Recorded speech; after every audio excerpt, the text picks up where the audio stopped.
ভিডিওটি দেখার আগে সবার কাছে ছোট্ট একটা রিকোয়েস্ট করতে চাই, প্লিজ প্লিজ প্লিজ যারা ভিডিওটি দেখবেন সবাই একটা করে সাবস্ক্রাইব করে দেবেন। আপনাদের ভালোবাসা পেলে এমন ভিডিও আরো উপহার দিব। বন্ধুদের সাথেই বাসরাত করে নিতেন। জি সরি বললাম তো, এতটা রিয়াক্ট করার কি আছে শুধু শুধু? না কিছু নেই তো, এখন জনাব আমার দুধ খেয়ে আমায় উদ্ধার করুন। মানে কি বলছেন আপনি? আমি বুঝতে পারিনি। বললাম আমার দুধটা খেয়ে আসল কাজটা শুরু করুন, আর কত অপেক্ষা করব। নাফিসার কথাগুলো শুনে নাহিদ ভীষণ চমকে গেল। বাসরাতে স্বামী সবসময় ফাজলামি করে এটা সত্যি, তবে নতুন স্ত্রী এমন নির্লজ্জের মতো কথা বলবে সেটা সত্যি আশা করা যায় না। নাহিদ নাফিসার দিকে এক দৃষ্টিতে তাকিয়ে আছে। নাফিসা নাহিদের দিকে খানিকটা বিরক্তি নিয়ে তাকিয়ে আছে। নাফিসা আপন মনে ভাবছে নাহিদ কি গাধা নাকি? বাসর রাতে ভালোবাসা আদর সোহাগ সম্পর্কে কি তার কোনো ধারণা নেই? এমন অদ্ভুত ভাবে তাকিয়ে কেন আছে? নাফিসা নাহিদকে উদ্দেশ্য করে হকচকিয়ে বলে উঠল, এমন করে তাকিয়ে আছেন কেন? মনে হচ্ছে চোখ দিয়ে গিলে খাবেন আমায়। না মানে আপনার কথার ধরন দেখে আমি খানিকটা অবাক হয়ে যাচ্ছি। আপনি এমন ভাবে কথা বলছেন কেন? ওমা, আপনার সাথে কেমন করে গিয়ে বলবো? আপনি আমার স্বামী, আপনার সাথে কথা বলবো না তো কার সাথে গিয়ে কথা বলবো বলুন? কথা বলা ঠিক আছে, কিন্তু আপনি তো অসভ্যতামি করছেন, এটা তো ঠিক নয়। এ মা, আমি আবার কখন অসভ্যতামি করলাম? কি করেছি বলুন আমায়? কি করেছেন আর কি বলেছেন সেটা আমার থেকেও ভালো আপনি জানেন। এখন একটু সরে বসুন, আমি শুভ। শুয়ে পড়বেন মানে? আজ আমাদের বাসর রাত, সেসব কি ভুলে গেছেন নাকি? বাসর রাত দেখে কি আপনাকে মাথায় তুলে বসে থাকতে হবে নাকি? এমন নির্লজ্জের মতো আচরণ করা বন্ধ করুন, আমার এসব পছন্দ নয়। নাহিদের মুখের কথাটা নাফিসার কানে আসতেই নাফিসা চমকে উঠল তো ঠিক, সেই সাথে ভীষণ কষ্টও পেল। অনেকটা আশা ভরসা নিয়ে নাহিদকে বিয়ে করেছে সে। প্রেম ভালোবাসা সবার জীবনেই আসে, তবে নাফিসার জীবনে কখনো এসব আসেনি, কারণ নাফিসা সব সময় নিজের স্বামীর অধিকার নিয়ে ভাবত। পাপ কর্ম থেকে নিজেকে সব সময় আড়াল রেখে চলে সে, কিন্তু আজ সেই স্বামীর কাছেই নাফিসার মূল্য নেই। নাফিসা মন খারাপ করে বসে থাকতেই নাহিদ নাফিসার পাশে শুয়ে পড়ল। নাফিসার সাথে একটু কথা বলারও সময় হয়তো তার নেই। নাফিসা কিছু সময় বসে থাকার পর নিশ্চুপ হয়ে নাহিদের পাশে গুটিসুটি হয়ে শুয়ে পড়ল। নাহিদ হঠাৎ করে নাফিসার সাথে এমন আচরণ করছে কেন? কিছুই নাফিসা বুঝতে পারছে না। নাফিসা আপন মনে ভাবছে নাহিদ কি তাকে মন থেকে মেনে নিতে পারেনি? যদি নাফিসাকে সে মন থেকে নাই বা মেনে নিতে পারে, তবে কেন তাকে বিয়ে করেছে? নাফিসাকে বিয়ে করার জন্য তো কোনো প্রকার চাপ ছিল না। নাফিসা অনেকটা সময় ধরে এসব ভাবত। নাহিদের কথা ভাবতে ভাবতে কখন যে সে ঘুমিয়ে পড়েছে তা সে বলতে পারবে না। সকালবেলা নাফিসার ঘুম ভাঙল নাহিদের চিৎকারের শব্দে। নাহিদের চিৎকার শুনে নাফিসা হকচকিয়ে বিছানা থেকে উঠে পড়ে নাহিদের দিকে কৌতূহলপূর্ণ দৃষ্টি নিয়ে তাকালো। নাহিদের দিকে তাকিয়ে নাফিসা প্রশ্নসূচক কণ্ঠে বলতে লাগলো, কি হয়েছে আপনার? সকালবেলা কোনো কারণ ছাড়াই এমন চিৎকার করছেন কেন? তোর কি মনে হয় আমি পাগল? কোনো কারণ ছাড়াই আমি চিৎকার করব? এমন ভাবে কথা বলছেন যে, কি হয়েছে আমায় বলুন তো? কি হয়নি আমায় সেটা বল। রাতে তোকে নিজের কাছে নেইনি বলে সকালবেলা আমায় শক্ত করে জড়িয়ে ধরেছিলি। এতটা নির্লজ্জ কেন তুই? নাহিদের কথা শুনে নাফিসা বুঝতে পারলো তার অপরাধটা আসলে কি। নাহিদকে ঘুমের ঘরে জড়িয়ে ধরাটা তার অপরাধ ছিল। নাফিসা মাথাটা নিচু করে ফেললো নাহিদের কথা শুনে। নাহিদ নাফিসাকে মাথা নিচু করে থাকতে দেখে আবারও বলতে লাগলো, কি হলো, এখন মাথা নিচু করে আছিস কেন? আমার সাথে নোংরামি করার সময় এটা মনে ছিল না? দেখুন, আমি ইচ্ছে করে আপনাকে স্পর্শ করিনি, আমি ভুলবশত আপনাকে জড়িয়ে ধরেছি, সরি। কিসের সরি? আমি জানি তুই ইচ্ছে করে আমার সাথে এমন করেছিস। তোদের মতো মেয়েদের আমার ভালো করে চেনা আছে। তোরা পুরুষ দেখলেই নিজেদের উপর নিয়ন্ত্রণ রাখতে পারিস না তোরা। নাহিদার কথায় নাফিসার বুকটা কেঁপে উঠল। নাহিদার কথা শুনে নাফিসার বুকটা যেন ক্ষত বিক্ষত হয়ে গেছে। অন্য সব পুরুষের সাথে নাহিদ তার নিজের স্ত্রীকে তুলনা করেছে। এই কথাগুলো কোনোভাবেই মানতে পারছে না নাফিসা। মানুষ অপমান সহ্য করে ঠিক আছে, তবে এমন অপমান কোনোভাবেই সহ্য করা যায় না। নাহিদ নাফিসাকে নিশ্চুপ দেখে নাহিদ আবারও বলল, দেখ, তুই আমার কাছাকাছি আসার কোনো ধরনের চেষ্টা করবি না। আমি তোকে পছন্দ করি না, এই কথাটা মাথায় ঢুকিয়ে নিয়ে ভালো করে। জি। নাহিদ বিছানা থেকে রাগে ফুঁসতে ফুঁসতে উঠে গেল। সকাল সকাল নাফিসা তার মুডটাই খারাপ করে দিয়েছে। নাহিদ বিছানা থেকে উঠে ফ্রেশ হতে চলে যায়। নাফিসা খানিক সময় বিছানায় বসে নাহিদের কথাগুলো ভাবতে থাকে। অতঃপর নাফিসা একটা দীর্ঘশ্বাস ফেলে সেও ফ্রেশ হতে চলে যায়। নাহিদ ফ্রেশ হয়ে আসতেই দেখতে পায় নিজের ফোনটা হাতে নিল। ফোনটা হাতে নিতেই নাহিদ চমকে উঠল, কারণ নাহিদের ফোনে তার ভালোবাসার প্রিয়জন ডজন খানেক মিসড কল দিয়েছে। নাহিদ দ্রুত রোজের নাম্বারে কল রিডায়াল করল।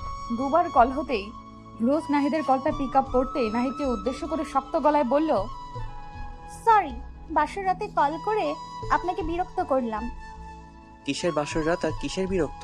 পাগল হয়ে গেলে নাকি? পাগল দেখেই তো এখনো আপনার সাথে কথা বলছি। একজন বিবাহিত পুরুষের সাথে আমি এখনো কথা বলছি। রোজ, তুমি যা ভাবছো তা ঠিক নয়। আমি নাফিসার শরীরে একটিবারের জন্য হাত লাগাইনি। আমার মনে প্রাণে শুধুমাত্র তুমি আছো। আমি যদি আপনার মনেই থাকতাম তবে আপনি আমায় বিয়ে করতেন, অন্য কাউকে নয়। আরে পাগলি, তুমি তো জানো আমি পরিবারের চাপে পড়ে এই বিয়েটা করেছি। আমার কোনো ইচ্ছা ছিল না এই বিয়েতে, বিশ্বাস করো। জানি আমি, দিতে ইচ্ছে ছিল আর না ছিল, তাই তো সারা রাত নিজের নতুন বউয়ের সাথে রোমান্টিক ভালোবাসার আদান প্রদান করেছেন। বাজে কথা বন্ধ করো। আমি বলছি তো, ওকে আমি স্পর্শ করিনি আর তুমি কি না বলছো? তাহলে আমি ফোনটা কেন ধরতে পারোনি? আমায় আর শেখাতে হবে না তোমায়। আমিও নতুন করে নিজের জীবন গুছিয়ে নিয়েছি। রনির সাথে আমার রিলেশনশিপ শুরু হয়েছে গতকাল থেকে। আমায় আর বিরক্ত করবেন না। হ্যালো রোজ, প্লিজ আমার কথা শোনো। হ্যালো। নাহিদের সম্পূর্ণ কথা না শুনে রোজ কলটা নাহিদের মুখের উপর কেটে দিল। নাহিদ হ্যালো হ্যালো করেই যাচ্ছে, তবে ওপার থেকে কোনো রেসপন্স পাওয়া যাচ্ছে না। নাহিদ মনটা খারাপ করে ফোনটা কানের উপর থেকে নামিয়ে নিল। রোজ তাকে কি করে অস্বীকার এবং অবিশ্বাস করতে পারে, সেটাই নাহিদ ভাবছে। রোজের উচিত ছিল নাহিদের কথা বিশ্বাস করা। নাহিদ যে কোনোভাবে রোজের অধিকার অন্য কাউকে দিতে পারে না। নাহিদ বিছানায় বসে পড়ল মন উদাস করে। ওইদিকে নাফিসা ফ্রেশ হয়ে নিয়ে রুমের বাইরে চলে এলো। নাস্তার টেবিলে নাফিসা দেখতে পেল নাহিদের বাবা মা বোন সবাই নিচে বসে আছে। নাফিসাকে দেখে নাহিদের বোন বলতে লাগলো, ওই দেখো মা, ভাবি চলে এসেছে। নূরের কথায় সবাই নাফিসার দিকে দৃষ্টিপাত করলো। নাফিসা মাথা নিচু করে মুচকি একটা হাসি দিয়ে সকলের সাথে বসে নাস্তা সেরে নিল। নাস্তা শেষ করতেই নাফিসার শ্বশুর ও শাশুড়ি চলে যায় নিজেদের রুমে। নাফিসা খাবার প্লেট গুছিয়ে নিচ্ছে, ঠিক এমন সময় নূর নাফিসাকে উদ্দেশ্য করে মুচকি হেসে বলতে লাগলো, ভাবি, ভাইয়া কেমন আদর করলো গো তোমায়? ভালোই করেছে, কিন্তু কেন? ওকে, আমার তো এখনো বিয়ে হয়নি। সবকিছু জেনে না রাখলে পরে গিয়ে তো ঝামেলাই পড়তে হবে, তাই না? এই জন্য তোমার থেকে সব জেনে নিচ্ছি। সব জেনে রাখাটা ঠিক আছে, তবে একটা কথা আমি তোমায় পার্সোনালি বলতে চাই। কথাটা হলো, স্বামীর বাড়ির সব থেকে কাছের লোকটা হলো তোমার স্বামী, আর সব থেকে দূরের লোকটাও ঠিক সেই তোমার স্বামী। ভাবি, তোমার কথা আমি তো কিছুই বুঝতে পারলাম না। আমায় একটু খোলাসা করে বলো না। খোলাসা করে বলার কিছু নেই, সময় মতো তুমি নিজেই সবটা বুঝতে পারবে। একটু অপেক্ষা করো শুধু। নাফিসা নূরের দিকে তাকিয়ে মুচকি হাসি দিয়ে চলে যায় নিজের রুমের দিকে। নূর নাফিসার দিকে প্রশ্নসূচক দৃষ্টিতে এখনো তাকিয়ে আছে। নাফিসার কথাগুলো যেন তার মাথার মধ্যে জটলা পাকিয়ে ফেলেছে। নাফিসা নিজের রুমে এসে দেখলো নাহিদ উদাস করে বসে আছে। নাহিদ মন উদাস করে বসে আছে।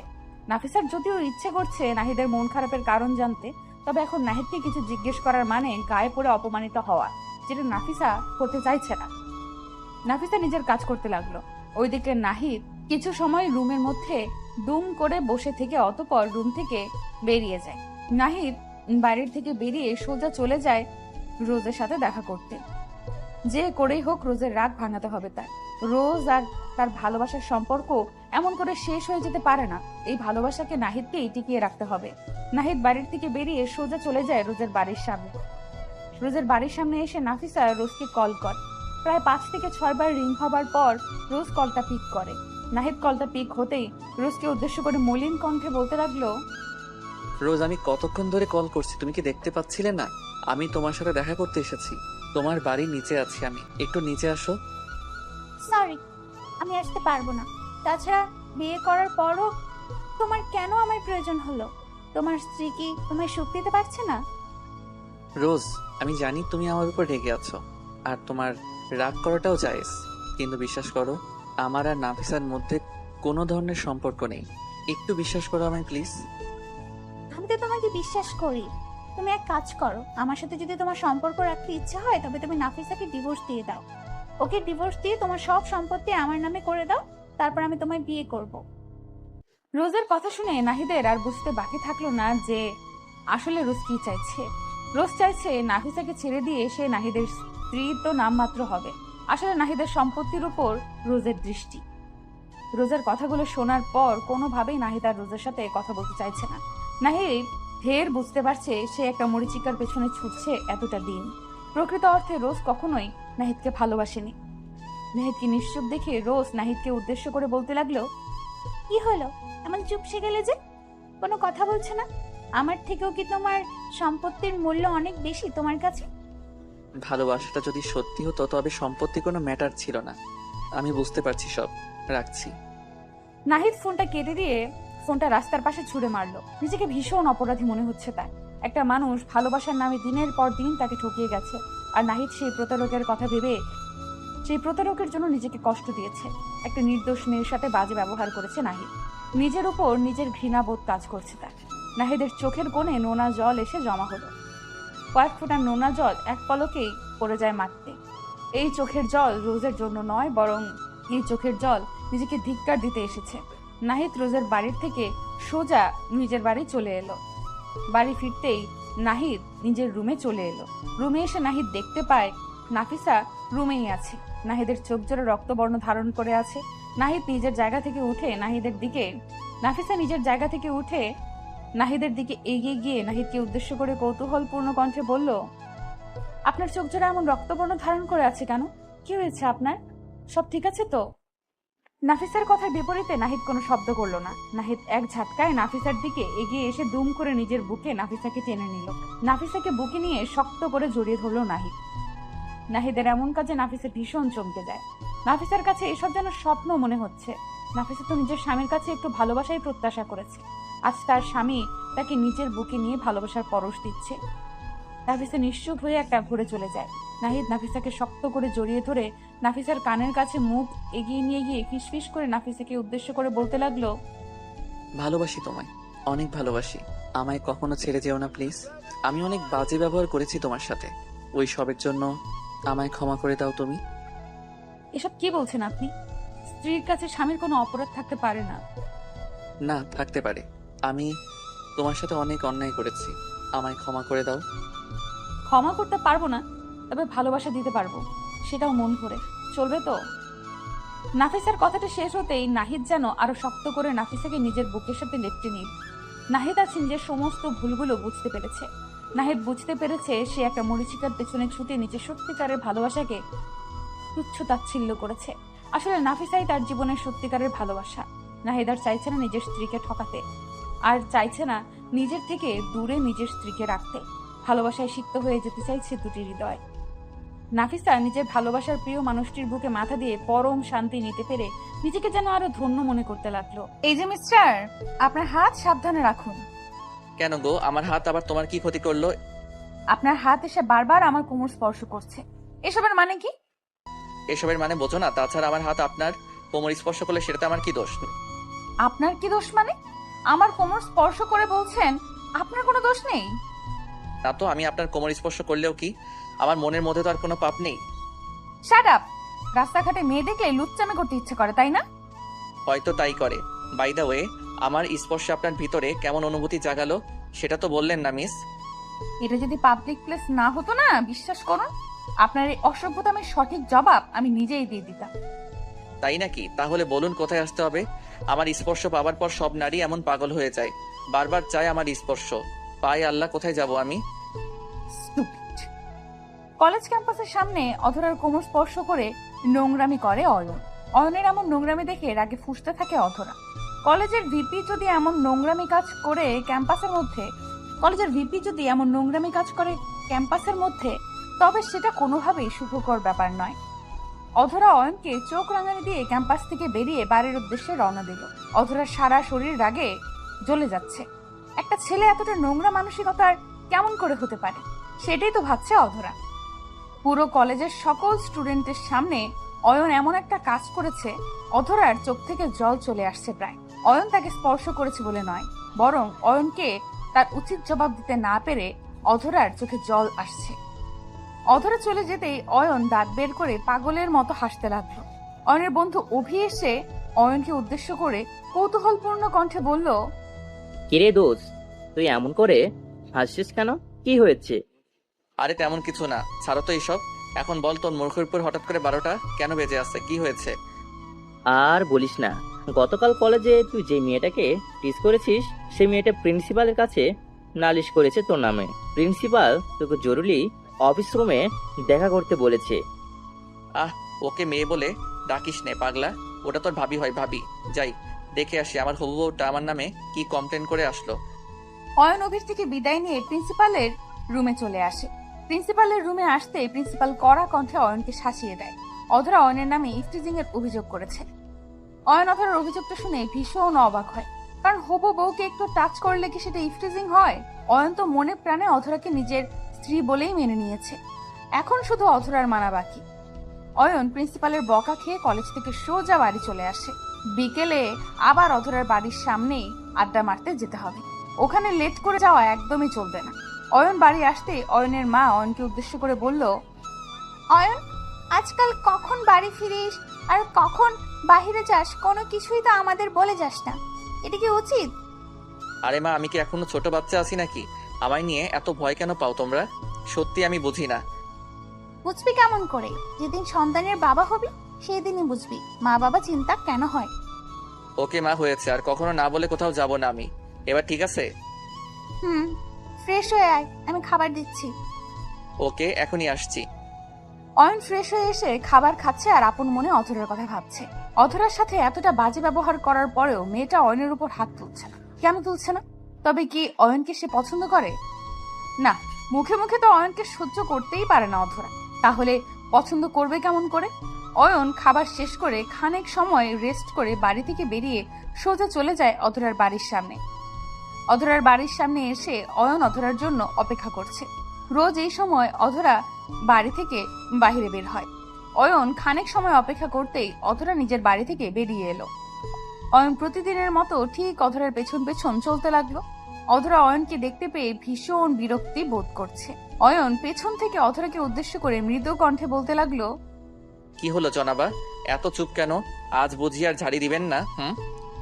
দেখুন, আমি আপনার সাথে কথা বলতে চাই না, তারপরও কেন আমায় বিরক্ত করছেন? কি চাই আপনার? যা চাই তাই দিবেন? যদি আমার সাধ্যের মধ্যে থাকে তবে অবশ্যই চেষ্টা করব। আমার তো টাকা পয়সার প্রয়োজন নেই, শুধু আপনার ভালোবাসার প্রয়োজন। এটা দিয়ে দাও, আমি আর কোনো ধরনের ফাইজলামি করব না, প্রমিস। অয়নের কথাটি শুনে অধরা তাচ্ছিল্য করে একটা হাসি দিয়ে ফেললো। অয়ন অধরার হাসির শব্দ শুনে ভীষণ অবাক হয়ে যায়। অয়ন অধরাকে আবারও বলতে লাগলো, কি হলো, হঠাৎ করে হাসছো কেন? আমি কি কোনো জোকস বলেছি? আমার থেকে ভালোবাসা চাইতে আপনার একটু লজ্জা করলো না? মানে কি ভাবেন আপনি নিজেকে? আপনার এই অত্যাচার সহ্য করছি বলে কি আপনার সব কথা আমি নীরবে মেনে নেব? আপনাকে ভালোবাসার কথা আমি কখনো ভাবতেও পারি না। আপনি একটা ওয়েট, তোমার ভাবনার কথা আমি জানতে চাইনি। যতদিন আমায় ভালোবাসা না দিবে ততদিন এই অয়ন চৌধুরীর রোমান্টিক অত্যাচার সহ্য করতে হবে। তোমার সাথে ভালোভাবে কথাই বলা যায় না। আপনাকে কথাও কেউ বলতে বলেনি, আর না বলেছে বিরক্ত করতে। প্লিজ আমায় আর জ্বালাতন করিয়েন না। তোমার এই মিষ্টি কথায় চিরা ভিজবে না, আমি তো জ্বালাবোই, আরো বেশি করে জ্বালাবো। অয়ন কথাটা শেষ করতেই অধরার হাত ধরে ফেলল। অধরা কিছুতেই বুঝতে পারলো না। অয়ন হাত ধরতেই অধরা অয়নের হাত থেকে নিজের হাতকে ছাড়িয়ে নিতে চেষ্টা করলো। তবে অয়ন বেশ শক্ত করে অধরার হাত চেপে ধরেছে, যার ফলে অধরা কোনোভাবেই অয়নের হাতের মুঠো থেকে নিজের হাত ছাড়াতে পারছে না। অধরার মেজাজটা ভীষণ খারাপ হয়ে যায়। অধরার রাগে গজগজ করতে করতে একটা সজোরে হ্যাচকা টান দিয়ে নিজের হাত জোড়া অয়নের হাত থেকে ছাড়িয়ে নিল। অয়ন অধরাকে কিছু বলতে যাবে তার আগেই অধরা ভীষণ কর্কশ কণ্ঠে অয়নকে উদ্দেশ্য করে বলল, দেখুন অয়ন, আমি চাই না পাবলিক প্লেসে আপনার সাথে কোনো খারাপ কিছু করতে। দয়া করে নিজের সম্মানটা বজায় রাখুন। আমায় আর একবার যদি আপনি কোনোভাবে বিরক্ত করেন তো আমি সত্যি বলছি তারপর যা হবে তার জন্য আমি দায়ী থাকবো না। অধরার কথাটা শুনে অয়নও কিছু একটা ভেবে অধরার পেছন থেকে সরে গেল। অয়ন চলে যেতেই অধরা একটা শান্তির নিঃশ্বাস ফেললো। কতক্ষণ আর এমন টর্চার সহ্য করা যায় বলুন? অধরারও ধৈর্যের বাঁধ আছে, আর যখন সেই ধৈর্যের বাঁধ ভেঙে যায় তখন আর মাথা কাজ করে না। অয়ন চলে যেতেই অধরা নিজের গন্তব্যে চলতে লাগলো। কিছু দূর এগিয়ে যেতেই অধরা দেখতে পায় রাস্তাটা কেমন যেন নীরব হয়ে গেছে। আশেপাশে কাউকে দেখাও যাচ্ছে না। অধরা এই দৃশ্যটা দেখে মোটেও ভয় পেল না, কারণ অয়ন ছাড়া আর কোনো বিপদকে অধরা তোয়াক্কা করে না। অধরা আপন মনে হাঁটতে লাগলো। অধরা হাঁটছে আর অনুভব করছে কেউ একজন আছে যে কিনা অধরাকে এখনো ফলো করছে। তবে কে এসে সেটা অধরা বুঝতে পারছে না। অধরা কিছু দূর এগিয়ে যেতেই হঠাৎ করে অধরার সামনে দুইজন ছেলে চলে আসে। অধরা এই ছেলেদের কাউকে এর আগে কখনো দেখেনি। অধরা ছেলেগুলোকে এড়িয়ে যেতে চেষ্টা করতেই ছেলেগুলো অধরার সামনে এসে পথ আটকে দাঁড়ায়। অধরা দুপা পিছিয়ে যেতেই হঠাৎ অনুভব করে তার পেছনেও দুজন ছেলে দাঁড়িয়ে আছে। অধরা এতগুলো লোক দেখে খানিকটা বিব্রত হয়ে প্রশ্ন করে, আপনারা কারা? আর আমার পথ আটকে দাঁড়িয়েছেন কেন? কি চাই আপনাদের? আমাদের তো বেশি কিছু চাই না সোনা, আমাদের শুধু তোমাকে চাই, তাও 2 ঘন্টার জন্য। ছেলেটার কথাটা বলতেই অধরার বুকের উপর থাকা ওড়নাটার দিকে হাত বাড়িয়ে দিল। অধরা নিজের ওড়নাটা ওদের থেকে আড়াল করতে চেষ্টা করছে, তবে পারছে না। ছেলেটা হ্যাচকা টান দিয়ে অধরার বুকের ওপর থেকে ওড়নাটা কেড়ে নিল। অধরা নিজের উন্মুক্ত বুকটা হাত দিয়ে ঢেকে আড়াল করলো। অধরা বারবার ছেলেগুলোকে অনুরোধ করছে যাতে করে তারা অধরাকে যেতে দেয়। অধরার কথার কোনো পাত্তা না দিয়ে একটা ছেলে পেছন থেকে অধরার শরীরের উপর হাত দিতে চেষ্টা করতেই দুম করে কোথা থেকে যেন অয়ন চলে আসে আর ছেলেটার হাত দুম করে ধরে ফেলে। অধরা অয়নকে দেখতেই মনের মধ্যে সাহস অনুভব করলো। দৌড়ে এসে অধরা অয়নের পেছনে লুকিয়ে পড়লো। অয়ন ছেলেগুলোকে উদ্দেশ্য করে বলতে লাগলো, যদি ভালো চাস তো এখান থেকে সব করে দৌড়ে পালিয়ে যা। আমি আর তোদের মুখ এখানে দেখতে চাই না। কে বে তুই? এমন ভাবে কথা বলছিস মনে হচ্ছে কোনো হিরো। আরে গাধা, এই গল্পের হিরো তো আমি। তোরা শুধু শুধু এসে এই মেয়েটাকে বিরক্ত করছিস। ওকে বিরক্ত করার অধিকার শুধুমাত্র আমার। আই, সবাই মিলে তাহলে একটু মাস্তি করি। শুধু শুধু আমাদের সাথে শত্রুতা করার মানে আছে কি? মস্তি তো আমিও করতে চাই, তবে তোদের সাথে। এই মেয়ের সাথে মস্তি করার কোনো ইচ্ছা নাই আমার, কারণ এই মেয়েটাকে আমি মন থেকে ভালোবাসি। তাই নাকি? আজ তোর সাথে সাথে এই মেয়েটাও যাবে। অয়ন ছেলেগুলোর কথা শুনে হেসে ফেলল। অয়ন নিজেও জানে যে এতগুলো ছেলের সাথে একা অয়ন পেরে উঠবে না, তবে যেখানে অধরার প্রশ্ন সেখানে অয়ন পিছপা হবে না। ছেলেগুলো অয়নের দিকে দৌড়ে ছুটে এগিয়ে আসতে লাগলো। অয়ন ধীর গতিতে নিচের শার্টটা কোমরের উপরে তুলতেই ছেলেগুলো ঠায় পাথরের ন্যায় দাঁড়িয়ে পড়লো। অয়ন নিজের কোমরে হাত দিতেই ছেলেগুলো ছোটাছুটি করে অয়নের সামনে থেকে পালিয়ে গেল। ছেলেগুলোর পালানো দেখে অধরা খানিকটা অবাক হয়ে যায়। হঠাৎ করে এই ছেলেগুলো এমন করে পালিয়ে গেল কেন? কিছুই বুঝতে পারলো না অধরা। ছেলেগুলো চলে যেতেই অয়ন অধরাকে উদ্দেশ্য করে বলল, আমি সাথে আসলে তো সমস্যা শুরু হয়ে যায়। আমায় তাড়িয়ে দিতে পারলেই তুমি বেঁচে যাও। দেখেছো আমার না থাকার পরিণামটা কি হতে পারে? সেসব না হয় বুঝলাম, তবে এটা বুঝতে পারছি না যে ছেলেগুলো এমন ভাবে পালিয়ে গেল কেন। আপনি কি ওদের চেনেন আগে থেকে? এদেরকে আমি চিনব কোথা থেকে? নিজের ক্লাসের স্টুডেন্টদেরও ঠিকমতো চিনি না, আবার এই বখাটেগুলো। ওদেরকে বখাটে বললেন কেন? ওরা আর আপনি তো এক, দুজনের কাজই এক, ইফটিজিং করা। তাই না? ওরা আর আমি এক না। ওকে, আমি একজনকে জ্বালাতন করি, তাও তাকে ভালোবাসি বলে। আর ওরা তো সবার সাথে এমন করে। ওরা আর আমি এক হলাম কেমন করে? পাপ অল্প করা আর বেশি করা এক ব্যাপার, আপনাকে বুঝিয়ে লাভ নেই। এটা কি হলো? আমি তোমাকে সাহায্য করলাম আর তুমি আমায় ধন্যবাদ না দিয়ে এমন ভাবে অপমান করছো? এটা কিন্তু একদম ঠিক কথা না অধরা। ও আচ্ছা, ধন্যবাদ হয়েছে। কেউ আমায় ধন্যবাদ বললে আমি তাকে রিটার্ন কিছু দিয়ে দিই, আর তোমাকে রিটার্ন কিছু দিতে চাই। আপনি আমায় আবার কি রিটার্ন দিবেন? সেটা না হয় আমি নিজেই বুঝে নিলাম, তোমায় ভাবতে হবে না। অয়ন কথাটা বলতেই অধরার দিকে এগিয়ে এলো। অধরা অয়নের দিকে এক দৃষ্টিতে তাকিয়ে আছে। অধরা বোঝার চেষ্টা করছে অয়ন কি করতে চলেছে। অয়ন অধরাকে বেশি সময় দিল না। দুম করে অধরার গালের উপর নিজের হাত জোড়া চেপে ধরল। অধরার গালে চুমু পড়তেই অধরা চোখ জোড়া ছানা বড়া হয়ে যায়। অয়ন অধরার গালে চুমু খেয়ে অধরাকে বাই বলে দ্রুত চলে যায়। অধরা নিজের গালের উপর হাত জোড়া রেখে অবাক হয়ে ঠায় দাঁড়িয়ে থাকলো। অয়ন অধরার সামনে আর দাঁড়ালো না, কারণ অয়ন জানে এরপর অধরার রিয়াকশনটা দেখার মতো হবে, আর অয়ন কোনোভাবেই চায় না মুডটা খারাপ করতে। তাই খানিকটা পালিয়েই গেল অয়ন। অধরা বাড়ি আসার পর থেকে কেন জানি নিজের অজান্তেই বারবার অয়নের কথা ভাবতে লাগলো সে। অয়নের প্রতি হঠাৎ করে এতটা ভালো লাগা কেমন করে জন্মালো তার? নিজের কাছেই এর উত্তরটা অজানা হয়ে আছে। 2 দিন ধরে অয়ন আর অধরার কোনো দেখা হয়নি, আর না হয়েছে কোনো কথা। অধরাও এই 2টি দিন অয়নকে না দেখতে পেয়ে, অয়নের সাথে কথা না বলতে পেরে মনমরা হয়ে গেছে। কোনো কাজেই তার মন বসছে না। বারবার অয়নের ফাজলামি টিজিংগুলো মিস করছে সে। ছেলেটা তো আর কারোর সাথে এমন করে না, শুধু তো অধরার সাথে এমন করে।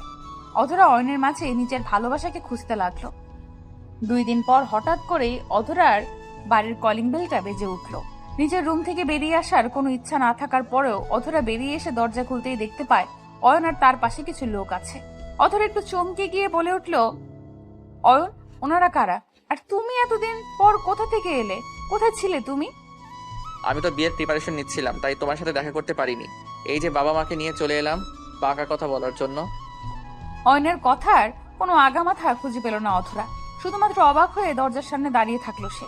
অয়নের গলার কণ্ঠস্বর পেতেই অধরার বাবা মা চলে আসলো। ওনারা আগে থেকেই জানতো অয়নের ব্যাপারে, আর আজ যে তারা দেখা করতে আসবে, অধরাকে দেখতে আসবে, সেটাও তারা আগে থেকেই জানতো। তবে অধরাকে সারপ্রাইজ দিবে বলে তাকে কিছু জানানো হয়নি। অতঃপর আর কি, অয়ন আর অধরার বিয়ের কথা পাকা হয়ে যায়।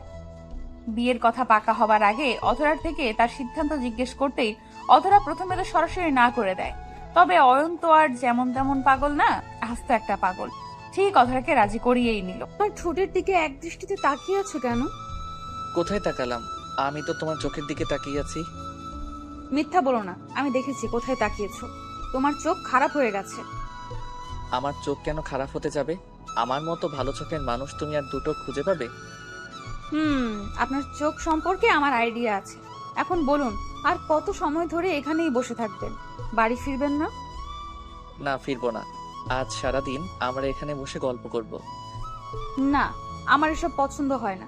আমি শুনেছি রেস্টুরেন্টে এসে অনেক ছেলে মেয়ে বাজে কাজ করে। আমি ওসব করতে চাই না। আমি বাড়ি ফিরবো। বাজে কাজ কি করে? তাছাড়া একটু আধটু করলে সমস্যা হয় না? আয়ান কথাটা বলতেই একটা দুষ্টু হাসি দিল। আফিফার সাথে আয়ানের ভালোবাসার সম্পর্ক প্রায় বছর খানিক হবে। এই 1 বছরের সম্পর্কের মাঝে আয়ান আফিফার শরীরে স্পর্শ তো দূর, আফিফা আয়ানকে একটিবারও আফিফার হাত ধরে হাঁটার অনুমতিও দেয়নি। আয়ান যদিও অনেকবার চেষ্টা করেছে আফিফার হাত ধরতে, তবে আফিফা সাফ সাফ আয়ানকে জানিয়ে দেয় যে তার এসবে কোনো আগ্রহ নেই। তাছাড়া আফিফা চায়ও না আয়ান আর তার মাঝে কোনো ধরনের পাপ জায়গা পায়। সেদিন আয়ান ইচ্ছে করেই আফিফার হাত স্পর্শ করে। আফিফা সাথে সাথে নিজের হাত সরিয়ে নিয়ে আয়ানকে বলে বিয়ে করে নিতে, তারপর পবিত্রভাবে তাকে স্পর্শ করতে। তবে আয়ান বিয়ে করতে পারছে না, কারণ আফিফার বাবা কখনো আয়ান আর আফিফার সম্পর্ক মেনে নেবে না। আয়ানের কথাটা আফিফার একটুও পছন্দ হলো না। আফিফা আয়ানের দিকে অগ্নি দৃষ্টিতে তাকাতেই আয়ান একটা মুচকি হাসি দিয়ে আফিফাকে উদ্দেশ্য করে বলল, আরে পাগলি, মজা করছিলাম। তুমি জানো না আমি কেমন? অযথা ভয় কেন পাও তুমি? অযথা ভয় না, আজ তোমার মাথায় এই চিন্তাটা আসছে। আগামীকাল সত্যি সত্যি তুমি জেদ করবে। তোমার আবদার পূরণ করাটা আমার পক্ষে সম্ভব হবে না, তাই। তাই কি? আর শোনো, আমার মনের মধ্যে অনেক ইচ্ছা আছে। আমি মেনে নিচ্ছি আমি অনেক কিছু চাই, কিন্তু তার মানে এটা নয় আমি তোমাকে জোর করব। আমি আসছি, আমার ভালো লাগছে না কথা বলতে। আফিফা কথাটা বলতেই নিজের জায়গা থেকে উঠে পড়ল। আয়ান আফিফার দিকে প্রশ্নসূচক দৃষ্টিতে তাকালো। আয়ান আপন মনে ভাবছে যে আয়ান তো আফিফার সব কথা মেনে নিল, তবে কেন আফিফা এখন উঠে পড়ছে? আয়ান আফিফার হাত ধরতেই আফিফা আয়ানের দিকে আবারও অগ্নিদৃষ্টি নিক্ষেপ করলো। আয়ান সাথে সাথে আফিফার হাত ছেড়ে দিল। আয়ান আফিফাকে উদ্দেশ্য করে বলল, এমন করছো কেন? আমি তো বললাম আমার কোনো বাজে ইচ্ছে নেই, তারপরও তুমি এমন করে চলে যাবে? দেখো আয়ান, আমাদের সম্পর্কের অনেক বছর হয়ে গেছে। আমি চাইছি না এই লুকোচুরিটা আর হোক। তোমার যদি আমায় বিয়ে করার সাহস থেকে থাকে তবে পরিবারকে জানাও, অন্যথায় এই সম্পর্কটা এখানেই শেষ। আফিফা কথাটা বলতেই রেস্টুরেন্ট থেকে হনহন করে বেরিয়ে যায়। আয়ান ঠায় থ হয়ে বসে আছে। আফিফার কথাগুলো যেন তার মাথার উপর দিয়ে গেছে। আয়ান আফিফার শেষে বলা কথাটার মানে বুঝতে পারল না। আফিফার কথাটা যেন আয়ানের বুকের মধ্যে তীব্র আঘাত করলো। আফিফার সাথে আজকের পর থেকে আয়ানের কোনো সম্পর্ক থাকবে না। এটা শোনার পর আয়ানের চোখের পাতা যেন ভারী হয়ে এলো। আয়ান অনেকভাবে চেষ্টা করেছে আফিফার পরিবারকে মানিয়ে আফিফাকে বিয়ে করতে, তবে আফিফার বাবা সরাসরি আয়ানকে তার মেয়ের জীবন থেকে সরে যেতে বলেছে, আর আজ আফিফাও সেটাই বলল। আয়ানের বুকের মাঝে যেন পাহাড় সমান কষ্ট এসে জমা হলো। আয়ান কিছু সময় আফিফার কথা ভাবার পর নিজের জায়গা থেকে উঠে পড়ল। ভালোবাসায় বিশ্বাস থাকা জরুরি। যেই ভালোবাসায় বিশ্বাস নেই সেই ভালোবাসা থাকার থেকে না থাকাই উত্তম। আয়ান রেস্টুরেন্ট থেকে বেরিয়ে সোজা নিজের বাড়ি চলে আসে। বাড়ি আসতেই আয়ান দেখতে পায় তার মা বাবা তৈরি হচ্ছে, হয়তো কোথাও যাবেন তারা। আয়ান সেই দিকে না তাকিয়ে নিজের রুমের দিকে চলতে লাগলো। আয়ানকে চলে যেতে দেখে তার মা পেছন থেকে আয়ানকে উদ্দেশ্য করে বলল, কিরে, কোথায় ছিলি সারাদিন? তোকে ফোন করেও পাওয়া যায় না আজকাল। না মা, আসলে একটু বাইরে ছিলাম, তাই আর কি। আচ্ছা শোন, আমি আর তোর বাবা মিলে একটা মেয়েকে দেখতে যাচ্ছি, তুই বাড়িতেই থাকিস, ঠিক আছে? একটা মেয়েকে দেখতে যাচ্ছ মানে? কোন মেয়েকে দেখতে যাচ্ছ? আরে তোকে তো বলা হয়নি, তোর বাবার বন্ধুর মেয়েকে দেখতে যাচ্ছি। মেয়েটা মাশাআল্লাহ অনেক ভালো আর দেখতেও সুন্দরী, তোর ভীষণ পছন্দ হবে। বাহ, আমায় না জানিয়ে তোমরা আমার জন্য মেয়ে দেখতে যাচ্ছ? ভালো মতো ব্যাপারটা শোনো মা, আমি এখন বিয়ে করতে পারবো না, আমার সমস্যা আছে। তোর কোনো কথাই আমি শুনবো না। সে 2 বছর ধরে বলছিস, আজ না পরে পরে। আমাদেরও তো ইচ্ছে করে নাতি নাতনি নিয়ে খেলা করার। দেখো, আমি আমার কথা বলে দিয়েছি, আমি এখন বিয়ে করতে পারবো না, এটাই হচ্ছে ফাইনাল। আয়ান কথাটা শেষ করতেই হনহন করে নিজের রুমে চলে যায়। আয়ানের কথা শুনে তার বাবা মায়ের মুখ শুকিয়ে যায়। তারা অনেক আশা নিয়েছিল যে আয়ানের জন্য তাদের পছন্দ করা মেয়েকে আনবে, কিন্তু আয়ান তো সরাসরি না করে দিল। তাছাড়া আয়ানের বাবা মায়ের পছন্দ করা মেয়েটা দেখতেও বেশ সুন্দরী, তাই আয়ানের পছন্দ তার বলার অপেক্ষায় রাখে না। কিন্তু আয়ান তাদের সব আশাকে এক ঝটকায় শেষ করে দিল। আয়ান নিজের রুমে এসে মন খারাপ করে বসে আছে, কোনো কিছুতেই মন লাগছে না তার। বুকের মধ্যে তীব্র ব্যথা করছে আয়ানের। আফিফার কথা ভীষণ করে মনে পড়ছে তার। আয়ান কিছু সময় বিছানায় বসে থাকতে হঠাৎ করে আয়ানের ফোনে কল চলে এলো। আয়ান বেশ দ্রুত নিজের ফোনটা বের করতে চেষ্টা করলো। আয়ান ভাবছে হয়তো আফিফা কল করেছে। আয়ান পকেট থেকে ফোনটা বের করে হাতে নিতেই ফোনের স্ক্রিনে তাকাতে আয়ানের ঠোঁটের উপর থেকে হাসির ঝলকটা উধাও হয়ে যায়। আয়ান যা ভেবেছে তেমন কিছু না। আয়ানের ফোনে কল এসেছে, তবে সেটা আফিফা করেনি, আয়ানের এক বন্ধু করেছে। আয়ান কলটা পিক করতেই ওপার থেকে রনি আয়ানকে উদ্দেশ্য করে বলল, কিরে মামা, সারাদিন কোথায় থাকিস তুই?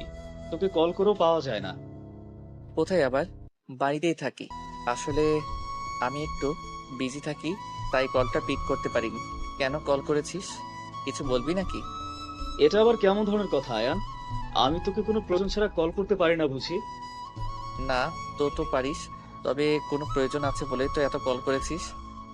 প্রয়োজন বলতে তোর খোঁজ নিতেই কল করেছিলাম আর কি। আচ্ছা যাক, বাদ দে। আচ্ছা মামা, আফিফার কি খবর? কথা হয় তোর সাথে? আর কথা, যাকে নিজের জীবনের থেকেও বেশি ভালোবাসি সে আমায় বিশ্বাস করতে পারছে না, আমায় অবিশ্বাস করে চলে গেছে। চলে গেছে মানে? কোথায় গেছে? তোদের এতদিনের সম্পর্ক শেষ কিভাবে করে দিতে পারলো? শেষ করে দেয়নি তো, এমন এক শর্ত দিয়েছে যেটা পূরণ করতে পারলে তার সাথে আমার সম্পর্ক থাকবে, আর না হয় থাকবে না। বলিস কি? ভালোবাসায় কি আবার কোনো শর্ত থাকে নাকি? ভালোবাসা তো শুধুমাত্র ভালোবাসাই থাকে। আমিও তো তাই ভাবতাম, হয়তো আমার ভাবনা ভুল ছিল, তাই তো ছেড়ে চলে গেছে। আচ্ছা মামা, আমার একটু পরিষ্কার করে বলতো কি হয়েছে আসল ঘটনা? আমি তো মানে তোর কথার কিছুই বুঝতে পারছি না। আয়ান রনিকে সবকিছু খুলে বলল। রনি আফিফার কথাগুলো শুনে চমকে যায়। ভালোবাসার মানুষের সাথে কেউ এমন ব্যবহার কি করে করতে পারে, সেটাই ভাবছে রনি। রনি আরো কিছু সময় আয়ানের সাথে কথা বলে কল কেটে দিল। আয়ান কল কেটে দিয়ে নিজের রুমে বসে থাকলো। সকালবেলা আয়ান ঘুম থেকে উঠে ফ্রেশ হয়ে নিল। আয়ান ফ্রেশ হয়ে এসে নাস্তা করতেই আয়ানের ফোনে কল চলে এলো। আয়ান ফোনটা হাতে নিতেই দেখলো আফিফা কল করেছে। আয়ান আফিফার কল পেতেই কলটা কেটে দিল। আয়ানের ইচ্ছে নেই আফিফার সাথে কথা বলার, কারণ আফিফার যদি তাকে সত্যিই ভালোবাসতো তবে আয়ানকে সে বিশ্বাস করত। আয়ানকে আফিফা বিশ্বাস করে না, আর বিশ্বাস ছাড়া কোনো সম্পর্ক টিকতে পারে না। আয়ান কলটা কেটে দিতেই আফিফা বারবার আয়ানকে কল করতে থাকলো। আয়ান শেষে বাধ্য হয়ে কলটা পিক করলো। আয়ান কলটা পিক করতে ওপার থেকে আফিফা আয়ানকে উদ্দেশ্য করে কান্না ভেজা কণ্ঠে বলল, আয়ান প্লিজ আমার কথা শোনো, প্লিজ কলটা কেটে দিও না প্লিজ। বলো, কি কথা বলবে? আয়ান, বাবা আমার জন্য বিয়ে ঠিক করেছে, আগামীকাল আমার বিয়ে।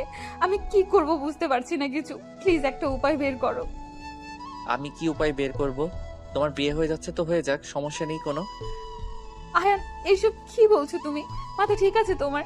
আমি তোমায় ভালোবাসি, তোমায় ভালোবেসে অন্য কাউকে আমি কেমন করে বিয়ে করব? যেমন করে আমায় ছেড়ে যেতে চাইছো ঠিক অমন ভাবে বিয়ে করবে। আমায় আর বিরক্ত করো না, রাখছি। আয়ান, এটাই কি তোমার শেষ কথা? এটাই আমার শেষ কথা।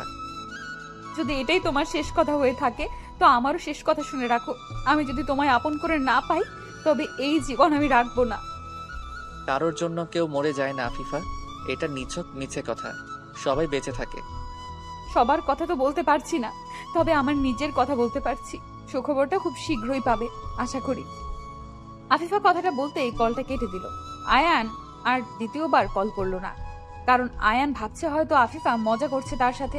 আজ অব্দি সবাই বলে প্রিয়জনের জন্য জীবন দিয়ে দিতে পারে, মরে যেতে পারে, তবে সেটা শুধুমাত্র কথার কথা থাকে, সত্যিটা ভিন্ন হয়ে থাকে।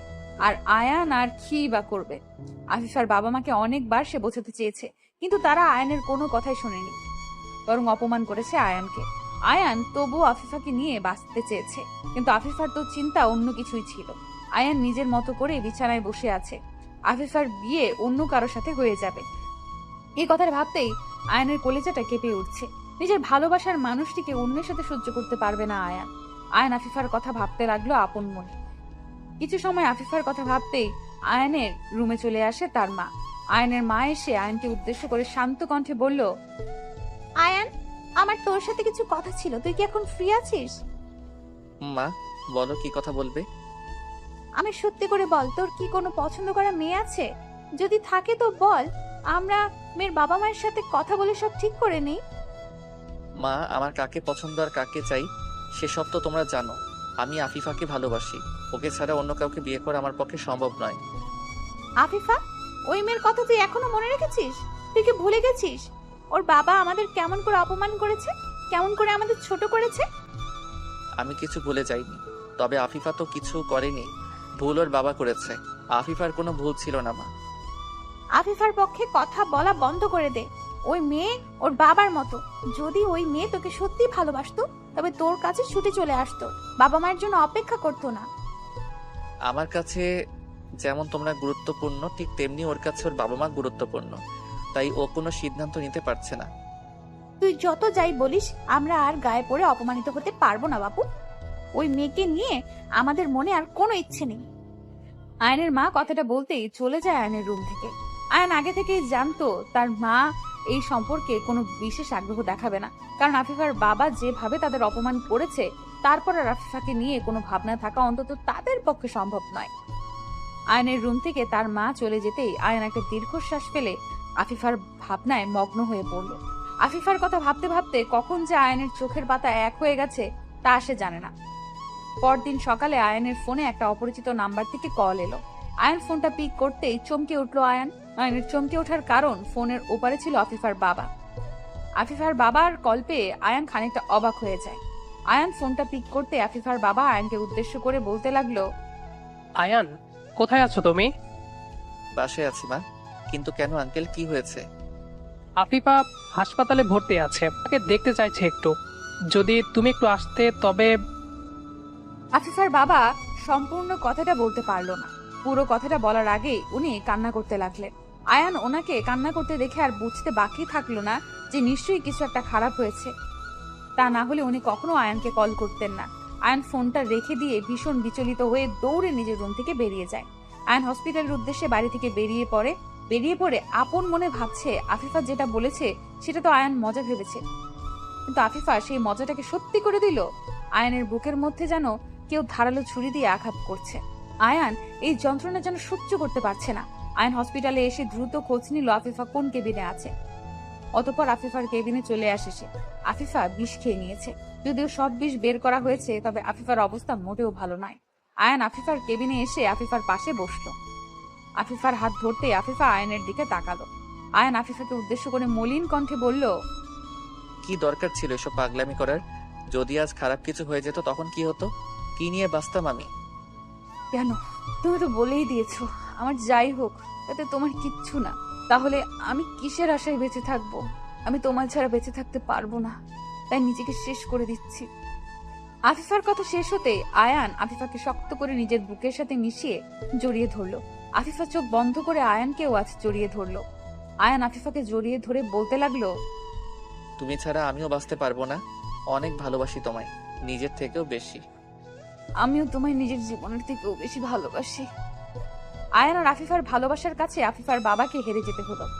আফিফার বাবা সেদিন আয়ান আফিফাকে সারা জীবনের জন্য এক করে দিল। ভালোবাসা এটাকেই বলে। হাজার ঝড় বাধা উপেক্ষা করে সত্যিকারের ভালোবাসা একটা না একটা সময় তাদের পূর্ণতা ঠিক খুঁজে নেয়। সত্যিকারের ভালোবাসার সম্পর্কগুলোকে বিচ্ছেদের শব্দটা নিয়ে আসবেন না। আচ্ছা, তোমার পছন্দের জিনিসটা কেটে ফেলার সময় তোমার কেমন লেগেছে? ওসব জেনে তুমি কি করবে? আমার শরীরের অংশ ওটা, শোক লাগবে নাকি? কি করব আবার? এমনি জানতে চাইছি, বলো না। হ্যাঁ, ভীষণ কষ্ট লেগেছিল, আমি কান্না করেছিলাম অনেক। আহ, পাগল ছেলে, কাঁদার কি আছে? ওটাই তো আসল সুখ। তখন কি আর সেই শোক বুঝতাম? তখন ভাবতাম যে ব্যথা করছে, তাই কান্না করে ফেলেছি। বলো কি, কেটে গেছে ওটা? আর ব্যথা কি না লেগেছে তোমার? আচ্ছা, এটা কি মনের ব্যথা নাকি? আরে ওই গাধি, মনের ব্যথা হবে কেন? এটা তোমার শরীরের অংশ, তাই ব্যথা লেগেছে। আহাদের বারবার নিজের শরীরের অংশ বলায় নিধি খানিকটা অবাক হয়ে যায়। নিধি কোরবানির পশুর কথা বলছে আহাদকে। আহাদ যখন ছোট ছিল তখন তার পছন্দের একটা পশু ছিল। সেটাকে কোরবানি করার সময় আহাদের ফিলিংস কেমন ছিল তা জানতেই নিধি আহাদকে প্রশ্ন করে, কিন্তু আহাদ তো অন্য কিছুই উত্তর দিচ্ছে। নিধি আহাদকে উদ্দেশ্য করে আবারও বলতে লাগলো, এই পাগলের মতো কি সব বলছো? তোমার শরীরের অংশ একটা পশু কেমন করে হয়? পশু মানে? দাঁড়াও, তুমি এতক্ষণ কি নিয়ে কথা বলছিলে? কি নিয়ে কথা বলছি মানে? আমি কোরবানির পশুর কথা বলছি। তুমি যখন ছোট ছিলে তখন তোমার প্রিয় পশুটাকে কোরবানি করার অনুভূতি জানতে চাইছি। ও শিট, তুমি পশু নিয়ে কথা বলছো, আর আমি তো অন্য কিছুই ভেবে বসেছিলাম। সরি গো। তাই মনে করবে, আমি জানি তো তোমার সারাদিন ওসব কথা ছাড়া মাথায় কিচ্ছু আসে না। ধুর পাগলি, তুমি এমন করে বলেছো যে আমি নিজেই তো কনফিউজ হয়ে গেছি, তাই ওই উত্তরটা দিয়েছি আর কি। সরি তো। হয়েছে হয়েছে, এখন সরো, আমি আমার কাজে যাই আর তুমি বাজারে যাও। যে জিনিস নিবে সেসব নিয়ে এসো। এই তো কিছু সময় আগে গরু নিয়ে এলাম, এখন আবার একটু বাজারে যেতে হবে। আগামীকালও তো সময় আছে, আগামীকালই যাই। আগামীকাল? আচ্ছা ঠিক আছে, সে না হয় যাবে। এখন তাহলে রেস্ট করো, আমি একটু রান্নাঘর থেকে ঘুরে আসি। নিধি কথাটা বলতেই আহাদের পাশ থেকে উঠে পড়তে নিল। আহাদ নিধির দিকে তাকিয়ে দুষ্টু হাসি দিল। আহাদের মনের মধ্যে একটা রোমান্টিকতা ভর করে আছে। আহাদের মনের মধ্যে এই রোমান্টিকতা নিধি নিজেই জাগিয়েছে। এখন আহাদের মনকে অশান্ত করে সে কেটে পড়ছে। আহাদ কি এত সহজে নিধিকে যেতে দেবে নাকি? আহাদ দুম করে নিধির হাত ধরে ফেললো। একটা হ্যাঁচকা টান দিয়ে নিধিকে নিজের দিকে টেনে নিল সে। নিধি আহাদের টানের টাল সামলাতে না পেরে হকচকিয়ে গিয়ে আহাদের বুকের উপর এসে পড়ল। আহাদের বুকের উপর এসে নিধি পড়তেই নিধির চুলগুলো বড্ড এলোমেলো ভাবে নিধির মুখের উপর এসে পড়ে। নিধি কিছুই বুঝতে পারছে না। কৌতূহলী হয়ে আহাদের দিকে প্রশ্নসূচক দৃষ্টিতে তাকিয়ে আছে সে। আহাদ নিধির চুলগুলো পরম আবেশে স্পর্শ করলো। সব চুলগুলো ঠিক করে দিয়ে নিধির কানের পেছনে গুজে দিল সে। নিধির দিকে হাস্যোজ্জ্বল মুখে তাকাতেই নিধি নিজের স্বামী আহাদকে উদ্দেশ্য করে বলল, এটা কি হলো? তুমি আমার সাথে এমন করলে কেন? কোনটা কি হলো গো? আমি আমার স্ত্রীকে নিজের কাছে আনতে পারবো না নাকি? তুমি কিন্তু দিন দিন বড্ড পাজি হয়ে যাচ্ছ। এমন করলে কিন্তু আমার হাতে মার খেতে হবে তোমায়। ওরে আমার রাগী বউটারে, তোমার রোমান্টিক স্বামীর একটু রোমান্টিকতা তোমার সহ্য হয় না বুঝি? না গো, হয় না। আমার এসব দেখলে গা জ্বালা করে। কাজের কাজ পড়ে আছে আর ওনার রোমান্টিকতা জেগে উঠেছে। গতকাল রাতেও তো আদর করলে, তা মন ভরে নাই বুঝি? না গো না, আমার ওই অল্প আদরে কখনোই মন ভরে না, আমার আরো বেশি বেশি আদর চাই। তাই আসো, পিঠটা দাও, এক্ষুনি কিল খুশি মেরে মেরে আদর দিচ্ছি। তাই দাও, তবু কিছু তো দাও, আমার অনেক কিছু চাই। দেখো, এখন কিন্তু বেশি বেশি করছো তুমি। আমার কাজ আছে, আমায় যেতে দাও। তোমার হৃদ মাঝারে রাখিব, ছেড়ে দেব না। আহাদ কথাটা শেষ করতেই নিধির কোমরের উপর নিজের হাত জোড়া রাখলো। আহাদের হাতের গভীর স্পর্শ পেতেই নিধির সারা শরীর কেঁপে উঠল। আহাদ নিধির কোমরে হাত বুলিয়ে দিয়ে আদর করতে লাগলো। আহাদ সব সময় একদম পাগল হয়ে থাকে নিধিকে আদর করার জন্য। নিধি সবসময় মুখে মুখে বলে আহাদকে যে আদর করতে না, তবে মন থেকে সে আহাদের এমন পাগলামিগুলো ভীষণ রকম চায়। আহাদ নিধির কোমরে হাত বুলিয়ে দিয়ে নিজের গালের সাথে নিধির গাল ঘষতে লাগলো। নিধি নিজের চোখ বন্ধ করে আছে আর মুখ থেকে অস্পষ্টভাবে বলছে যে তাকে ছেড়ে দিতে, তবে আহাদের থেকে নিজেকে ছাড়িয়ে নেওয়ার বিন্দুমাত্র তোড়জোড় নেই তার। আহাদ নিধির গালে, গলায়, ঘাড়ে নিজের ঠোঁটজোড়া ছুঁয়ে দিল। আহাদের ঠোঁটের পরশে নিধির মনের মধ্যে তোলপাড় শুরু হয়ে গেছে। আহাদ একটু একটু করে নিজের হাতটা নিধির নাভির উপর রাখতেই নিধি আহাদের শার্ট খামচে ধরল। আহাদ নিধির রেসপন্স দেখে নিজের মনের উপর আর নিয়ন্ত্রণ রাখতে পারেনি। আহাদ ব্যাকুল হয়ে উঠল নিধির মিষ্টি ঠোঁটের ভালোবাসার পরশ পাওয়ার জন্য। আহাদ নিধির গোলাপের পাপড়ির মতো ঠোঁটজোড়ার দিকে লোভনীয় দৃষ্টিতে তাকিয়ে ধীরে ধীরে নিজের ঠোঁটজোড়া নিধির ঠোঁটের দিকে এগিয়ে দিল। নিধি চোখ বন্ধ করেই আছে আর নিজের স্বামীর ভালোবাসার স্পর্শগুলো অনুভব করে চলেছে। আহাদ আর নিধির ঠোঁট ছুঁই ছুঁই হয়ে আসতে আচমকা আহাদের রুমের দরজায় কেউ নক করল। আহাদের একটু ইচ্ছে করছে না নিধিকে ছাড়তে, তাই সে নিচের কাজ চালিয়ে যাচ্ছে। তবে দরজার ওপাশ থেকে বেশি শব্দ আসছে দেখে বাধ্য হয়ে নিধিকে ছাড়তে হলো তার। নিধিকে নিজের বাঁধন থেকে মুক্ত করে দিতেই নিধি চোখ মেলে তাকালো। আহাদের দিকে তাকিয়ে দুষ্টু হাসি দিয়ে নিধি দরজার দিকে চলে গেল। দরজা খুলে দিতেই নিধি দেখতে পায় তার ছোট বোন এসেছে। নিধির ছোট বোন নীলা এসেছে বেড়াতে। নিধি দরজা খুলতেই নীলা নিজের বোনের দিকে তাকিয়ে কৌতূহলী কণ্ঠে বলে উঠল, ভর দুপুরে দরজা বন্ধ করে কি করছিলে আপু? এত সময় লাগলো দরজা খুলতে? আরে পাগলি, কি করবো আবার, ওই একটু শুয়েছিলাম আর কি। তোমার কথায় কেমন জানি সন্দেহ হচ্ছে আমার। দুলাভাই সত্যি করে বলেন তো ঘটনাটা কি? আসল ঘটনা জানতে হলে তো তোমায় এখানে থাকতে হবে শালি আমার। আসো, তোমার সাথে এখন দরজা বন্ধ করে থাকি, তবেই বুঝতে পারবে আমরা কি করছিলাম। আহাদ কথাটা বলতেই নীলার দিকে তাকিয়ে দুষ্টু হাসি দিল। নিধি আহাদকে চোখ রাঙানি দিল।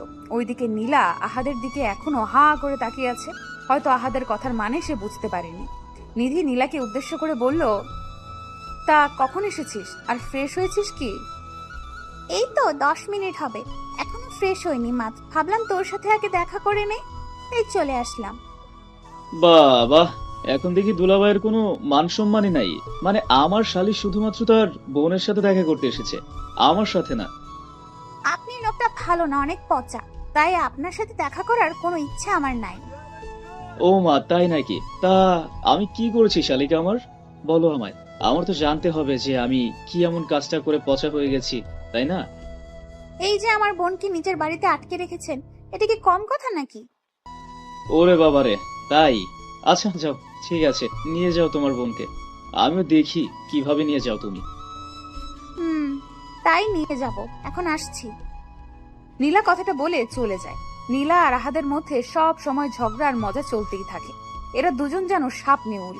নিধি কখনো নীলা আর আহাদের এমন আচরণ দেখে তাদের কোনো প্রশ্ন করেনি, আর না কখনো নিধির মনে কোনো প্রশ্ন এসেছে। আহাদকে কখনো কোনো কিছুতে সন্দেহ করেনি নিধি।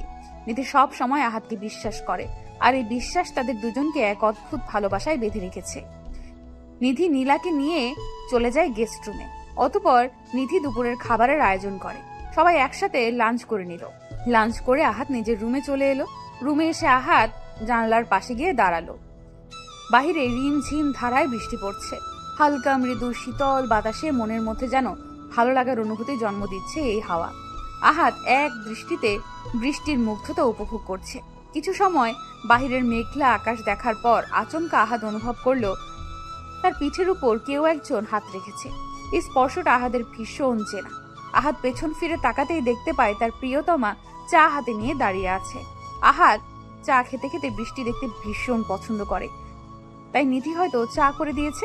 নিধির হাতে একটা চায়ের কাপ দেখে আহাদ কৌতূহলী কণ্ঠে নিধিকে উদ্দেশ্য করে বলল, চা নিয়ে আসছো ঠিক আছে, কিন্তু 1 কাপে করে নিয়ে এলে কেন? তুমি খাবে না? আমি তো খাবো, একটা কাপে দুজন মিলে খাবো। কেন, তোমার ঠোঁট ভেজানো কাপে বুঝি আমি চা খেতে পারি না? সেটা তো পারোই সোনা, তার থেকে অনেক বেশি কিছুও করতে পারো। এখন আমায় বলো, মেঘলা আকাশের পানে এক দৃষ্টিতে তাকিয়ে কি ভাবছিলে তুমি? কি আর ভাববো, একজন বিশেষ মানুষের কথা ভাবছিলাম। মানুষটা আমায় একটুও ভালোবাসে না, সব সময় আমার কাছ থেকে নিজেকে আড়াল রাখতে চায়। আমার পাশে তো আছে, কিন্তু খুব বেশি পাশে নেই। তাই নাকি? আচ্ছা বলেন জনাব, আপনার কত কাছে আসলে মনে হবে যে আমি আপনার পাশে আছি? এতটা পাশে চাই যেন তোমার নিঃশ্বাসের শব্দ আমার কানে এসে পৌঁছায়। আমার হৃদয়ের প্রতিটি শব্দ যেন তোমার হৃদয়কে স্পর্শ করে। আহাদ কথাটা শেষ করার পূর্বেই নিধি চায়ের কাপটা আহাদের হাতে ধরিয়ে দিয়ে আহাদকে শক্ত করে জড়িয়ে ধরলো। আহাদ নিধির এমন আলিঙ্গনে নিজেকে আরো গভীরভাবে প্রকাশ করলো নিজের প্রিয়তমার কাছে। আহাদ নিধিকে নিজের বুকে জড়িয়ে নিয়ে নিধির কপালে নিজের ঠোঁটজোড়া ছুঁইয়ে দিয়ে দুজন বৃষ্টি দেখতে লাগলো আর গল্প করতে লাগলো। আহাদ আলতো করে নিজের ঠোঁটজোড়া কাপে ছুঁইয়ে দিয়ে চা পান করছে, আর সেই জায়গায় নিধি নিজের ঠোঁট রেখে আহাদের থেকে চা পান করছে। পরিবেশটা যেমন রোমান্টিক, ঠিক তেমন তাদের দুজনের মনের অনুভূতি। আহাদ চাটা শেষ করে নিয়ে নিধির দিকে তাকালো। নিধির ঠোঁটজোড়া গোলাপি রং থেকে যেন লাল হয়ে উঠেছে। আহাদ ওই রক্তিম কৃষ্ণচূড়া ফুলের পাপড়ির মতো ঠোঁটজোড়ায় আলতো করে নিজের হাত ছুঁয়ে দিল। নিধি চোখ বন্ধ করে অনুভব করছে তার ভালোবাসার মানুষটির ছোঁয়া। আহাদ আলতো করে নিধির ঠোঁট স্পর্শ করে দুম করে নিধির কোমর ধরে ফেললো। নিধিকে স্লাইড করে আহাদ নিজের কোলে তুলে নিল। আহাদের কোলে চড়তে নিধির ভীষণ ভালো লাগে। আহাদ নিধিকে নিজের সামনে ব্যালকনিতে বসিয়ে দিয়ে নিধির দিকে একটু এগিয়ে এসে পেছন থেকে নিধির কোমর জড়িয়ে ধরে নিধিকে উদ্দেশ্য করে নেশালো কণ্ঠে বলতে লাগলো, নিধি, আজকের এই আবহাওয়া, এই নীরব পরিবেশ, এই বৃষ্টির প্রতিটা ফোঁটা, মেঘাচ্ছন্ন আকাশ, সবকিছু দেখে তোমার মনের মধ্যে কি চাইছে? প্রচুর ভালোবাসা চাইছে। তোমার ভালোবাসার স্পর্শ চাইছে আমার দেহের প্রতিটা অংশ। তোমার মধ্যে হারিয়ে যেতে চাইছি আমি। তবে কেন অপেক্ষা করছো? ওই মিষ্টি ঠোঁটের স্বাদটুকু আমায় নিতে দাও মন ভরে। আমার এই অশান্ত মনকে শান্ত করার ওষুধটুকু দিয়ে দাও প্লিজ। আহাদের নেশালো কণ্ঠস্বরটা যেন নিধির মনকে আরো ব্যাকুল করে তুলেছে। নিধি নিজেকে আর দমিয়ে রাখতে পারছে না। আহাদের প্রতি তার দুর্বলতা যেন আরো প্রখরভাবে কাজ করছে। আহাদ নিধির কোমর থেকে হাত সরিয়ে নিতেই নিধি হকচকিয়ে গিয়ে আহাদের কাঁধের ওপর নিজের হাত রেখে আহাদের ঠোঁট বরাবর নিজের ঠোঁটজোড়া এগিয়ে দিল। নিধির ঠোঁটজোড়া আহাদের দিকে এগিয়ে আসতেই আহাদ আর 1 মিনিটও বিলম্ব করল না। দুম করে নিজের ঠোঁট দিয়ে নিধির ঠোঁটজোড়াকে চেপে ধরল। পাগলের মতো আহাদ নিধির ঠোঁটের স্বাদ নিতে ব্যস্ত। দুজন যেন আর নিজেদের মধ্যে নেই, হারিয়ে গেছে তারা কোনো এক ভিন্ন জগতে। আহাদ যেমন নিধিকে পাগলের মতো চুমু খাচ্ছে, ঠিক তেমনি নিধিও আহাদের প্রতিটা স্পর্শে সমানভাবে রেসপন্স করছে। কিছু সময় ধরে তাদের আদর পর্ব চলতেই আহাদ আলতো করে নিধির ঠোঁটজোড়া ছেড়ে দিল।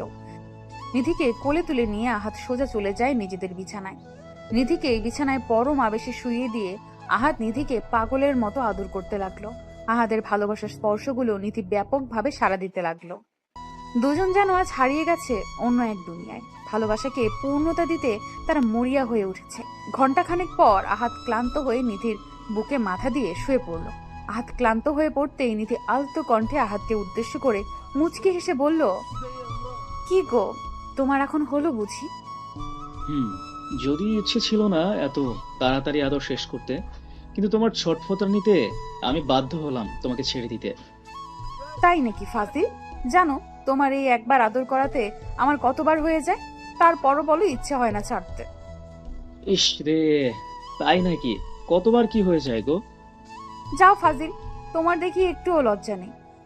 তোমার সামনে আমি লজ্জা পেতে যাব কেন? তুমি কি আমার পাশের বাড়ির ভাবি নাকি? আমার একটা মাত্র আদরের বউ। আমি তোমার সামনে একদম লজ্জা পাই না, বুঝতে পেরেছো? লজ্জা পেতেও হবে না, কারণ লজ্জা নারীর ভূষণ, পুরুষের নয়। ও রে, এখন আবার ভূষণ নিয়ে এসেছো? দেখি দেখি লিপস্টিকটা দেখি। আমার এখন আবার এই ঠোঁটের পরশ চাই। এই না, এই মাত্রই তো নিলে এই ঠোঁটের পরশ, আর দিতে পারবো না আমি। এখন ছাড়ো তো, ফ্রেশ হয়ে নিতে হবে তো। ফ্রেশ পরে হবে এখন আমায় আদর করতে দাও। আহাদ কথাটা শেষ করতেই পুনরায় নিধির ঠোঁটের দিকে এগিয়ে যায়। নিধি এবার আহাদকে বারণ করছে, কিন্তু আহাদ যেন কোনো কথাই শুনতে পাচ্ছে না। আহাদ জোর করে নিধির ঠোঁট নিজের দখলে নেওয়ার চেষ্টা করলো। নিধি আপন মনে আহাদের এমন পাগলামি দেখে ভীষণ হাসছে। হাসবে নাই বা কেন? এমন রোমান্টিক পাগল খজনের কপালে জোটে। আশেপাশে থাকা হাজার সম্পর্কের মধ্যে দেখা যায় কেউ হয়তো সম্পূর্ণরূপে সুখী নয়, আর সেই সকল সম্পর্কের থেকে আহাদ আর নিধির সম্পর্ক অধিক গুরুত্বপূর্ণ, কারণ তারা একে অপরের সাথে ভালো সুখী আছে। আহাদ নিধিকে আবার কিস করতে নিতেই আহাদের রুমে চলে আসে নিধির বোন। দরজায় নক করতেই নিধি আহাদের বুকে মৃদু ধাক্কা দিয়ে আহাদকে সরিয়ে দিয়ে বিছানা থেকে উঠে পড়ল। আহাদ নিধির দিকে তাকিয়ে মুখটা কুচকি নিয়ে বলতে লাগলো, এটা কি হলো? আমার শালিটা এমন শুরু করেছে কেন? মানে আমি আমার স্ত্রীকে একটু আদর করব, তাতেও সমস্যা? হ্যাঁ, সমস্যা। সময় নেই, অসময় নেই, সব সময় আদর আদর করা একদম উচিত নয়। এখন আমি আমার বোনের সাথে গল্প করব, তুমি যাও ফ্রেশ হয়ে নাও। তোমার বোনটা কি ইচ্ছে করে একদম? আসছি ফ্রেশ হয়ে, তুমি ওকে একটু ওয়েট করতে বলো। তুমিও ফ্রেশ হয়ে নাও, কেমন? জি, চলেন ফ্রেশ হয়ে নিন। নিধি নীলাকে বলল 5 মিনিট ওয়েট করতে। অতঃপর আহাদ নিধি একসাথে ফ্রেশ হতে চলে যায়। ভালোবাসা কত সুন্দর, তাই না? ভালোবাসা শুধু যে মনের মধ্যে সীমাবদ্ধ থাকে তা কিন্তু নয়। স্বামী স্ত্রীর ভালোবাসা সব সময় সবকিছুতেই শোভা পায়। ভালো থাকুক ভালোবাসা। মরে যাব, আমায় ধর্ষণ করিয়েন না প্লিজ। আমি ধর্ষণ করছি কোথায়? আমি তো তোমায় আদর করছি। আদর করছেন মানে? এটা আদরের নমুনা? আমার শরীর ব্যথা হয়ে গেছে, রক্ত বেরিয়ে গেছে, প্লিজ। এসব প্লিজ বলে কোনো লাভ নেই। আমি আমার কাজটা করে তারপরই তোমায় ছাড়বো। আপনি আমার চোখের জল দেখতে পাচ্ছেন? ভীষণ কষ্ট হচ্ছে আমার, একটু দয়া করুন। উফ, তুমি ভীষণ সেক্সি সোনা, তাই আমি নিজের উপর নিয়ন্ত্রণ রাখতে পারি না। ইচ্ছে করে মানে আরো করি তোমাকে। আপনি মানুষ নাকি অন্য কিছু? এটা তো পশুর মতো আচরণ করছেন কেন? এতটা পশুর মতো আচরণ করছেন কেন? ব্লাড বের হচ্ছে, দেখতে পাচ্ছেন? চুপ, ব্লাড বের করতেই তো এমন করছি। উফ, ব্লাড বের হচ্ছে মানে তুমি ভার্জিন, আর ভার্জিন মেয়েদের আদর করে অনেক বেশি মজা। এখন বিরক্ত করো না তো আমায়, আমাকে আমার কাজটা করতে দাও, আর আমার সাথে সমান তালে তাল মিলিয়ে আদর করার মজাটা নাও সোনা। বিছানায় শুয়ে চোখ জোড়া শক্ত করে বন্ধ করে আছে বৃষ্টি। বিছানা জুড়ে কিছু কিছু জায়গায় রক্তের দাগ লেগে আছে। সূর্যের সেইখানে বিন্দুমাত্র ভ্রুক্ষেপ নেই। সূর্য উন্মাদের মতো নিজের ইচ্ছে, নিজের শরীরের চাহিদা পূরণ করতে ব্যস্ত। বৃষ্টি এর আগে অনেকটা চিৎকার করেছে, তাই এখন আর চিৎকার করতে পারছে না। মুখ বুজে সহ্য করছে সবটা। কিন্তু বৃষ্টির এই নিশ্চুপ হয়ে সহ্য করাটা সূর্যের ভীষণ অপছন্দ হলো। সূর্য আরো রেগে গিয়ে বৃষ্টিকে ফ্ল্যাট করে কোমরে চেপে ধরে ফিসফিস করে বলল, কি হয়েছে? সুখ পাচ্ছ না? রেসপন্স কেন পাচ্ছি না আমি? আপনার পায়ে পড়ি, বিশ্বাস করুন, আমার ভীষণ কষ্ট হচ্ছে, দয়া করে আমায় নিস্তার দিন প্লিজ। বৃষ্টি আর কিচ্ছু বলতে পারলো না। অতিরিক্ত রক্তক্ষরণের কারণে সে নিজের জ্ঞান হারিয়ে ফেলে। বৃষ্টি জ্ঞান হারিয়ে সূর্য নিজের হুঁশে ফিরল। এইসব কি করছি আমি? বৃষ্টির লাইফটা, কথাটা আপন মনে বলে আটকে উঠল সূর্য। সূর্য বৃষ্টির শরীরের উপর থেকে উঠে পড়ল। বিছানা জুড়ে ছড়িয়ে আছে রক্তের দাগ। সূর্য রক্ত দেখে নিজের মাথা ঠিক রাখতে পারলো না। ভীষণ খারাপ লাগছে তার, মনে হচ্ছে মাথাটা ঘুরে এক্ষুনি পড়ে যাবে সে। সূর্য একটু চোখ বড় বড় করে নিঃশ্বাস নিল। নিঃশ্বাস নিয়ে সূর্য বৃষ্টির উন্মুক্ত শরীরটা একটা চাদর দিয়ে ঢেকে দিল। সূর্য কিছু পরিমাণে পানি নিয়ে বৃষ্টির মুখের উপর ছিটকে দিল। মুখে পানি পড়তেই বৃষ্টির জ্ঞান ফিরে এলো। চোখ জোড়া বন্ধ রেখে বৃষ্টি সূর্যকে উদ্দেশ্য করে বলতে লাগলো, প্লিজ সূর্য, আমায় ছেড়ে দিন, আমার কষ্ট হচ্ছে, প্লিজ। চোখের পাতার উপর নোনা জল প্রায় শুকিয়ে গেছে বৃষ্টির। সূর্য বৃষ্টির গালে আলতো করে নিজের 2 হাত রেখে বৃষ্টিকে নাড়া দিতে দিতে বলতে লাগলো, এই বৃষ্টি, বৃষ্টি ওঠো, কি হয়েছে তোমার? বলো আমায় বৃষ্টি। বৃষ্টি চোখের পাতা জোড়া অনেক কষ্ট করে খুলল। বৃষ্টি চোখের পাতা খুলতেই সূর্যকে দেখে ভয়ে আটকে উঠে। বৃষ্টি সূর্যের সামনে থেকে কয়েক গজ দূরে সরে যেতে নিতেই চেষ্টা করতেই বুঝতে পারলো তার শরীরে ভীষণ ব্যথা অনুভব হচ্ছে। বৃষ্টি নড়াচড়া করতে পারছে না। সূর্য বৃষ্টির ভয়কে বুঝতে পেরে বৃষ্টিকে উদ্দেশ্য করে শান্ত গলায় বলতে লাগলো, ভয় পাচ্ছ আমায়? আমাকে ভয় পেতে হবে না, আমি সত্যি কিছু বলার মতো অবস্থায় নেই। আমি বুঝতে পারি না এতক্ষণে কি হয়েছে। আমি একটা ঘোরের মধ্যে ছিলাম, সত্যি বলছি, আমাকে ক্ষমা করে দাও তুমি। সূর্য, আমাকে একটু হসপিটালে নিয়ে যাবেন, প্রচন্ড ব্যথা করছে আমার, আর ব্লিডিং হচ্ছে খুব। বৃষ্টির কথাটা যেন সূর্যের মনের মধ্যে বিঁধে গেছে। 1 সেকেন্ডের জন্য সূর্য নিজেকে রাস্তার ছেলের সাথে তুলনায় নামিয়ে ফেলল। সূর্য কোনো কথা বলল না, চোখ জোড়া রক্তবর্ণ ধারণ করে আছে তার। ছলছল দৃষ্টি প্রকাশ করছে তার মনের মধ্যে থাকা অনুশোচনাগুলো। সূর্য বৃষ্টিকে কোলে নিয়ে বেশ দ্রুত হসপিটালের দিকে গাড়ি নিয়ে বেরিয়ে পড়ল। বৃষ্টি কোনো শব্দ করছে না, নিশ্চুপ হয়ে গাড়িতে বসে আছে। সূর্য গাড়িটা দ্রুত গতিতে ড্রাইভ করে হসপিটালে এসে বৃষ্টিকে কোলে নিয়ে জরুরি বিভাগে ছুটে চলে যায়। বৃষ্টিকে বেডে শুইয়ে দিয়ে সূর্য চিৎকার করে ডক্টরকে ডাকতে লাগলো। ডক্টর এসে বৃষ্টিকে দেখে জরুরি অপারেশনের ব্যবস্থা করলো। সূর্য অপারেশন কেবিনের বাহিরে হতাশা নিয়ে বসে অপেক্ষা করছে আর নিজেকে নানা ধরনের দোষারোপ করছে। আজ যদি বৃষ্টির কথায় সে উন্মাদ না হতো তবে আজ এমনটা হতো না। ঘটনার সূত্রপাত হলো বৃষ্টি সূর্যের মামাতো বোন। সূর্যদের বাড়ি এসেছিল বেড়াতে। সূর্য বৃষ্টিকে বেশ পছন্দ করে, বৃষ্টিও সূর্যকে পছন্দ করে, তবে মুখে কেউ কখনো কাউকে সেটা বলার সুযোগ পায়নি। আজ বৃষ্টি সূর্যের রুমে এসে খাটের তলা থেকে একটা মদের বোতল দেখতে পায়। সূর্য একটু একটু মদ্যপান করে, বৃষ্টি সেই বোতলটা পুরো সাবার করে। নেশায় আসক্ত বৃষ্টি মদ খেয়ে মাতালদের মতো করতে থাকে। সূর্য বৃষ্টিকে মাতলামি করতে দেখে বিষয়টা আঁচ করতে পারে, কিন্তু বৃষ্টি সূর্যকে নানাভাবে ফোর্স করতে থাকে। সূর্য প্রথমে বৃষ্টিকে অনেকবার বোঝানোর চেষ্টা করার পরেও বৃষ্টি কোনো কথা শোনেনি। অতঃপর সূর্য আর নিজেকে নিয়ন্ত্রণ করতে পারল না, বৃষ্টিকে আদরে আদরে ভরিয়ে দিতে লাগলো সে। অতঃপর কি হলো তা তো দেখতেই পেলেন। সূর্য কিছু সময় অপেক্ষা করতেই ডক্টর বাহিরে এসে সূর্যের দিকে তীক্ষ্ণ দৃষ্টিতে তাকালো। সূর্য বসা থেকে উঠে দাঁড়াতেই ডক্টর সূর্যকে উদ্দেশ্য করে বলল, পেশেন্ট আপনার কি হয়? কেন ডক্টর, কি হয়েছে? সব ঠিক আছে তো? মানে বৃষ্টির কোনো ক্ষতি হয়নি তো? প্রশ্নের বিপরীতে আমি প্রশ্ন করা পছন্দ করি না, উত্তর দিন। ও আমার স্ত্রী, বলুন কি হয়েছে? ও ঠিক আছে, আপনার স্ত্রী সামান্য ইনজুরি পেয়েছে, সমস্যা নেই, ঠিক হয়ে যাবে। আসলে আমরা গাইনি বিভাগের ডাক্তাররা এমন কেস প্রায় পেয়ে থাকি। ছেলেমেয়েরা বিয়ের আগে অবৈধ সম্পর্ক করে অনেক সেম কেস নিয়ে আসে। আপনি রাইট টাইমে আসতে পেরেছেন, তা না হলে রক্তক্ষরণে হার্ট অ্যাটাক হয়ে আপনার স্ত্রীর মৃত্যু পর্যন্ত হতে পারত। পরবর্তীতে একটু সাবধান, আপনার স্ত্রীর একটুর জন্য রক্ষা পেয়েছে, একটু সাবধান কেমন? ডক্টরের কথা শুনে সূর্য যেন প্রাণ ফিরে পেল। সূর্য একটা দীর্ঘশ্বাস ছেড়ে বৃষ্টিকে দেখতে ছুটে কেবিনের দিকে চলে যায়। বৃষ্টি বেডে নিশ্চুপ হয়ে শুয়ে আছে। সূর্য কেবিনে আসতেই বৃষ্টি সূর্যের দিক থেকে মুখ ফিরিয়ে অন্যদিকে মুখ ঘুরিয়ে নিল। সূর্য বিষয়টা বুঝতে পেরে বৃষ্টির কাছে এসে বসল। মাথাটা নিচু করে বৃষ্টিকে উদ্দেশ্য করে বলল সূর্য, বৃষ্টি, আমি সত্যিই লজ্জিত, আমি চাইনি। সূর্যকে থামিয়ে দিয়ে বৃষ্টি বলতে লাগলো, থামুন প্লিজ, আপনার কথাগুলো আমার সহ্য হচ্ছে না। একদিন হসপিটালে থাকার পর বৃষ্টিকে হসপিটাল থেকে ছাড়া হলো।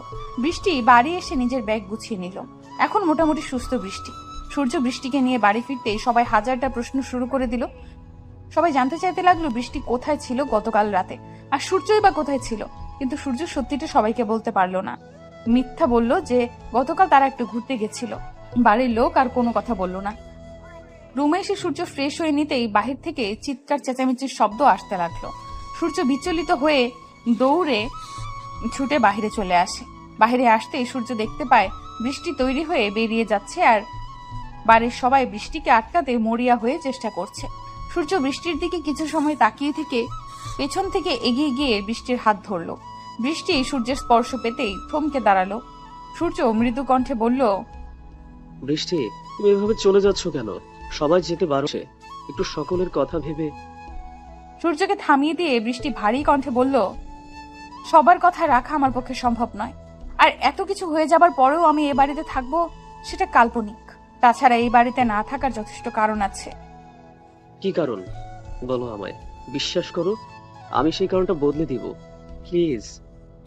বৃষ্টি সূর্যের হাত থেকে নিজের হাত এক ঝাড়ি দিয়ে ছাড়িয়ে নিয়ে সূর্যের দিকে গভীর দৃষ্টি রেখে বলতে লাগলো, সেই কারণটা আর কিছু নয়, আপনি নিজেই। বৃষ্টির কথা শুনে সূর্যের কোনো পরিবর্তন দেখা গেল না। সূর্য মাথাটা নিচু করে নিছক হাসির রেখা নিজের ঠোঁটের কোণে এঁকে বৃষ্টিকে উদ্দেশ্য করে বলল, এই সামান্য ব্যাপারটার কারণে মানে তুমি চলে যেতে চাইছো?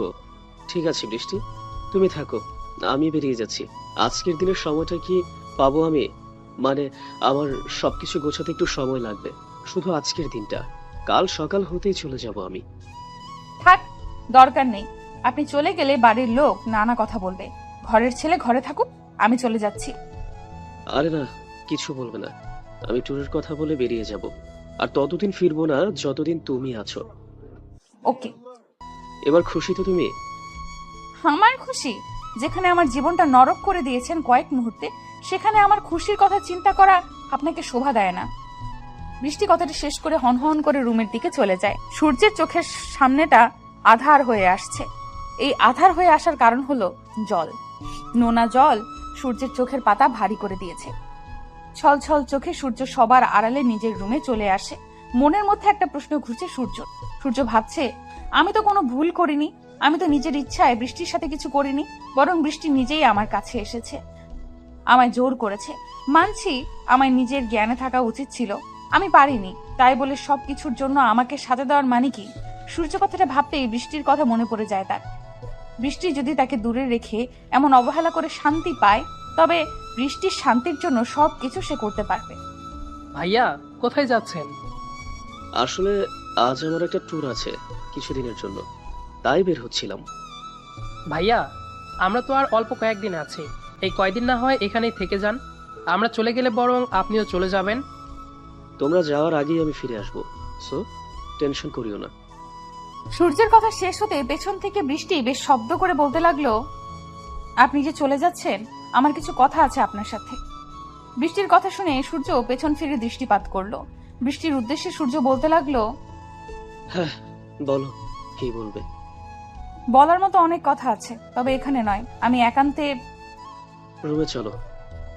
সূর্য বৃষ্টিকে থামিয়ে দিয়ে রুমে চলে যায়। আসলে সূর্যের বাড়ি ছেড়ে চলে যেতে মোটেও কষ্ট হচ্ছে না। আসল কষ্টটা হচ্ছে এই ভেবে যে বৃষ্টি তাকে অবহেলা করছে। ভালোবাসার মানুষটি যখন অবহেলা করে তখন কলিজার মধ্যে লাগে আঘাতটা। সূর্য রুমে এসে বসতেই বৃষ্টি রুমে এসে দরজাটা বন্ধ করে দিল। সূর্য বৃষ্টির কাজে একটু অবাক হলো। সূর্য অবাক হয়ে বৃষ্টিকে উদ্দেশ্য করে বলতে লাগলো, এ কি করছো? দরজা বন্ধ করছো কেন? কিছু হারানোর ভয় নেই, আর যা ছিল তা আপনি নিয়ে নিয়েছেন।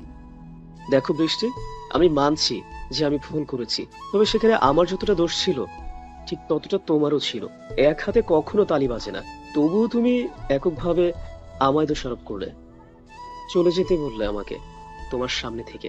সমস্যা নেই, চলে না হয়ে যাব, তবে একটা কথা, এই মনের মধ্যে থেকে কি করে সূর্যকে বাহির করবে বলতে পারো? সূর্যের কথায় অবাক হয়ে বৃষ্টি বলল, আমার মনের মধ্যে আপনি আছেন, সেটা আপনি জানেন কি করে? তোমার মনটা হয়তো সবটা আড়াল করে, তবে চোখ জোড়া তো তা করে না। ওই চোখে আমি স্পষ্ট দেখতে পেয়েছি আমার ছবি, তাই আমি জানি। এখন কি করব? আমি পারছি না তো নিজেকে বোঝাতে, পারছি না আপনার করা আচরণগুলোকে ভুলে যেতে। তাড়িয়ে দাও আমায় নিজের জীবন থেকে, অনেক দূরে, অনেক দূরে তাড়িয়ে দাও আমাকে। পারছি না তো তাড়িয়ে দিতে, কি করব আমি বলে দিন? কেন পারছো না? কষ্ট হচ্ছে তো, ভীষণ কষ্ট হচ্ছে, আমার বুকটা ফেটে যাচ্ছে, মনে হচ্ছে আপনাকে ছাড়া আমি বেঁচে থাকতে পারবো না। কেন কষ্ট হচ্ছে? আমাকে তুমি ভালোবাসো না, তবে কেন কষ্ট হচ্ছে তোমার? ভালোবাসি তাই। আমি আপনাকে ভালোবাসি ভীষণ। কথাটা বলতেই বৃষ্টি লজ্জায় মাথা লুকিয়ে নিল। সূর্য মুচকি হাসি দিয়ে বৃষ্টির লজ্জা মাখা মুখটার দিকে গভীর দৃষ্টি রাখলো। অপরূপ সুন্দরী এক নারী তার সামনে দাঁড়িয়ে আছে, নিজেকে ইচ্ছা করলেও নিয়ন্ত্রণ করা দায়। এই সুন্দরীর মাঝে সারা জীবন ধরে ডুবে থাকলেও কম হবে।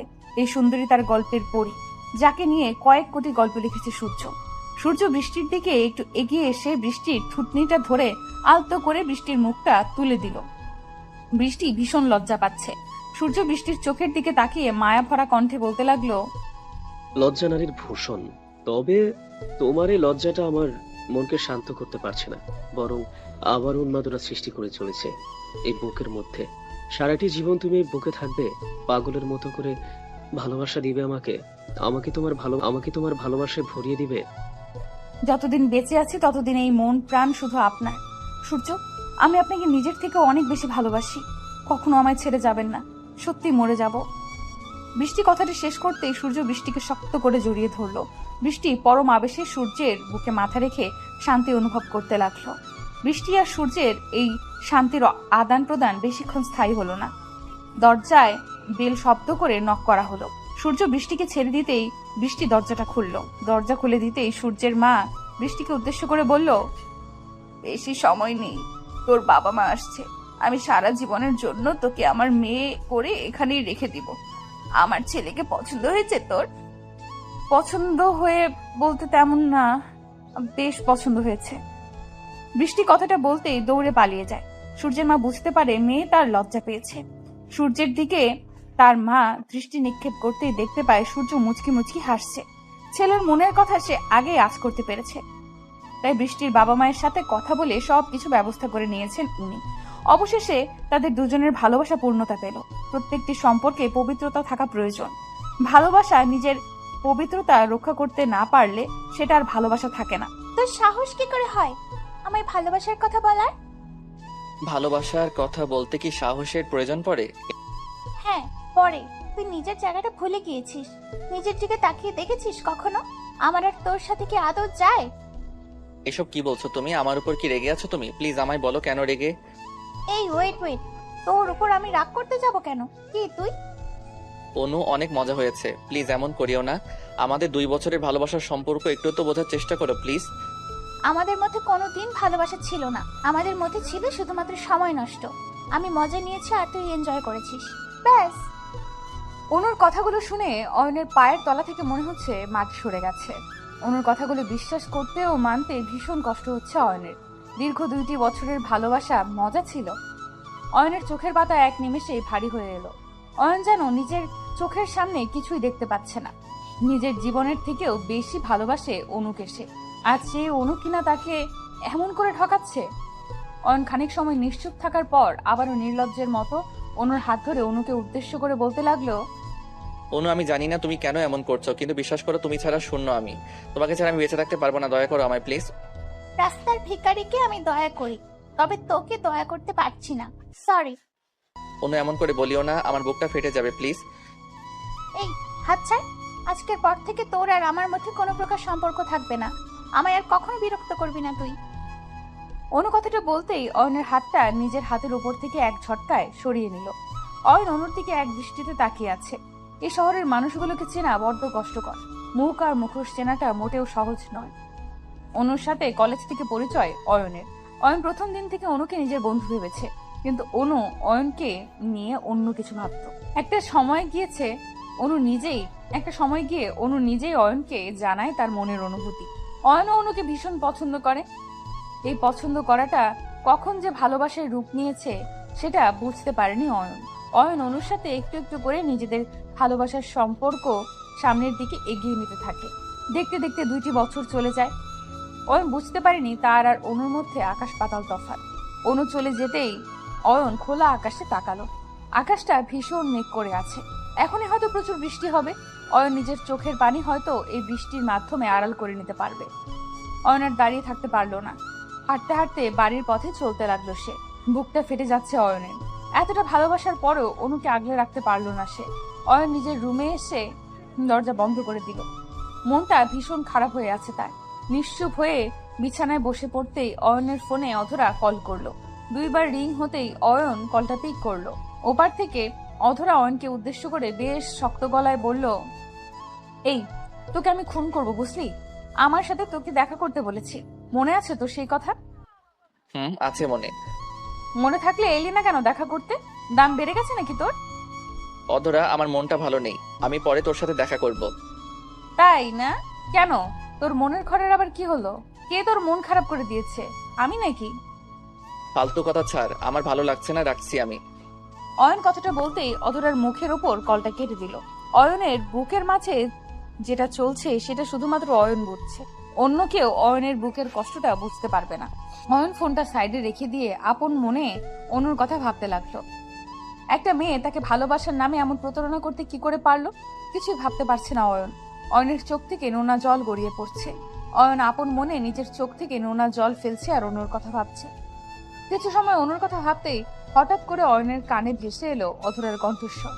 অধরার কণ্ঠস্বরটা অয়নের কানে আসতেই অয়ন চমকে উঠল। তার মানে কি অধরা অয়নের বাড়ি চলে এসেছে?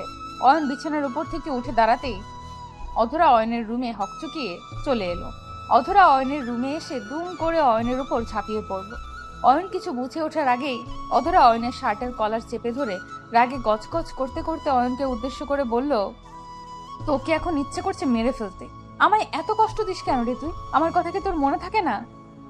অধরা, শান্ত হয়ে কথা বল, আমার শার্টের কলারটা ছাড়। ছাড়বো না। আমি শান্ত হয়ে কথা বলতে পারছি না। তুই আমার সাথে এমন করিস কেন? কি করেছি আমি? তুই কি করবি? আমার মন খারাপ ছিল তাই তোর সাথে দেখা করতে পারিনি। আচ্ছা বল, কেন মন খারাপ হয়েছে? কি হয়েছে সত্যি করে বল। কিছু হয়নি, সব ঠিক আছে, বাদ দে সেসব কথা। কি কথা বলতে এত জরুরি তলব করেছিস বল এখন। সব কথা তোকে বলতে হবে কেন? তুই কি আমার চোখের ভাষা পড়তে জানিস না? কি সব পাগলের মতো কথা বলছিস তুই? মাথা ঠিক আছে তো তোর? আমার মেজাজ খারাপ করিস না, কাজের কথা বললে বল, না হলে যা। আমার কথা তো তোর কাছে গুরুত্বহীন মনে হয়। শোন অয়ন, আমি কিন্তু লজ্জার দোহাই দিচ্ছি না, আমি তোকে ভালোবাসি, সরাসরি বললাম। ভুল করেও না করিস না, কারণ আমি না শব্দটা শুনতে পারি না। অধরার কথা শুনে অয়ন চমকে উঠল। অয়ন সবসময় অধরাকে নিজের বন্ধু ভেবে এসেছে। অধরা হঠাৎ করে অয়নকে প্রপোজাল দিবে এমন কিছুই অয়ন কখনো আশা করতে পারেনি। অয়ন অধরার কথায় খানিকটা চমকে গিয়ে অধরাকে উদ্দেশ্য করে কৌতূহলী কণ্ঠে বলল, আমার সাথে মজা করছিস তুই? দেখ, আমার কিন্তু মন মাইন্ড এমনিতেই ভালো নেই, তাই আমার সাথে কোনো প্রকার ফাইজলামি করিস না প্লিজ। আমি তোর সাথে ফাজলামি করব কেন? আমি সত্যিই তোকে ভালোবাসি, বিশ্বাস কর আমায়, আমি তোকে ছাড়া বাঁচতে পারবো না। অধরা, আমি তোকে কখনো ওসব ভেবে দেখিনি। তুই আমার বন্ধু ছিলি, আছিস আর বন্ধুই থাকবি। Shut up! আমি তোর বন্ধু হয়ে থাকতে পারবো না, আমি তোর প্রিয়জন হতে চাই, মানে চাই। এবার তোর ইচ্ছে থাকুক বা না থাকুক, আই ডোন্ট কেয়ার। পাগলামি করতেই পারবি তুই, কিন্তু তোর এই পাগলামিতে সবটা বদলে যাবে না। কি বদলে যাবে আর কি বদলাবে না সেটা আমি নির্ণয় করেই এসেছি। তোকে আমি দরকার পড়লে জোর করে হলেও আমার করেই ছাড়বো। অধরা কথাটা বলতেই অয়নের সামনে থেকে চলে যায়। অয়ন অবাক হয়ে অধরার চলে যাওয়ার দিকে এক দৃষ্টিতে তাকিয়ে আছে।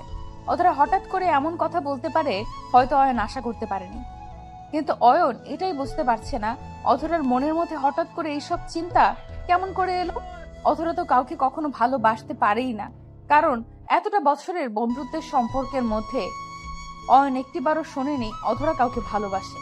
অধরাও কি অনুর মতো করে তাকে নিয়ে মজা করতে এসেছে?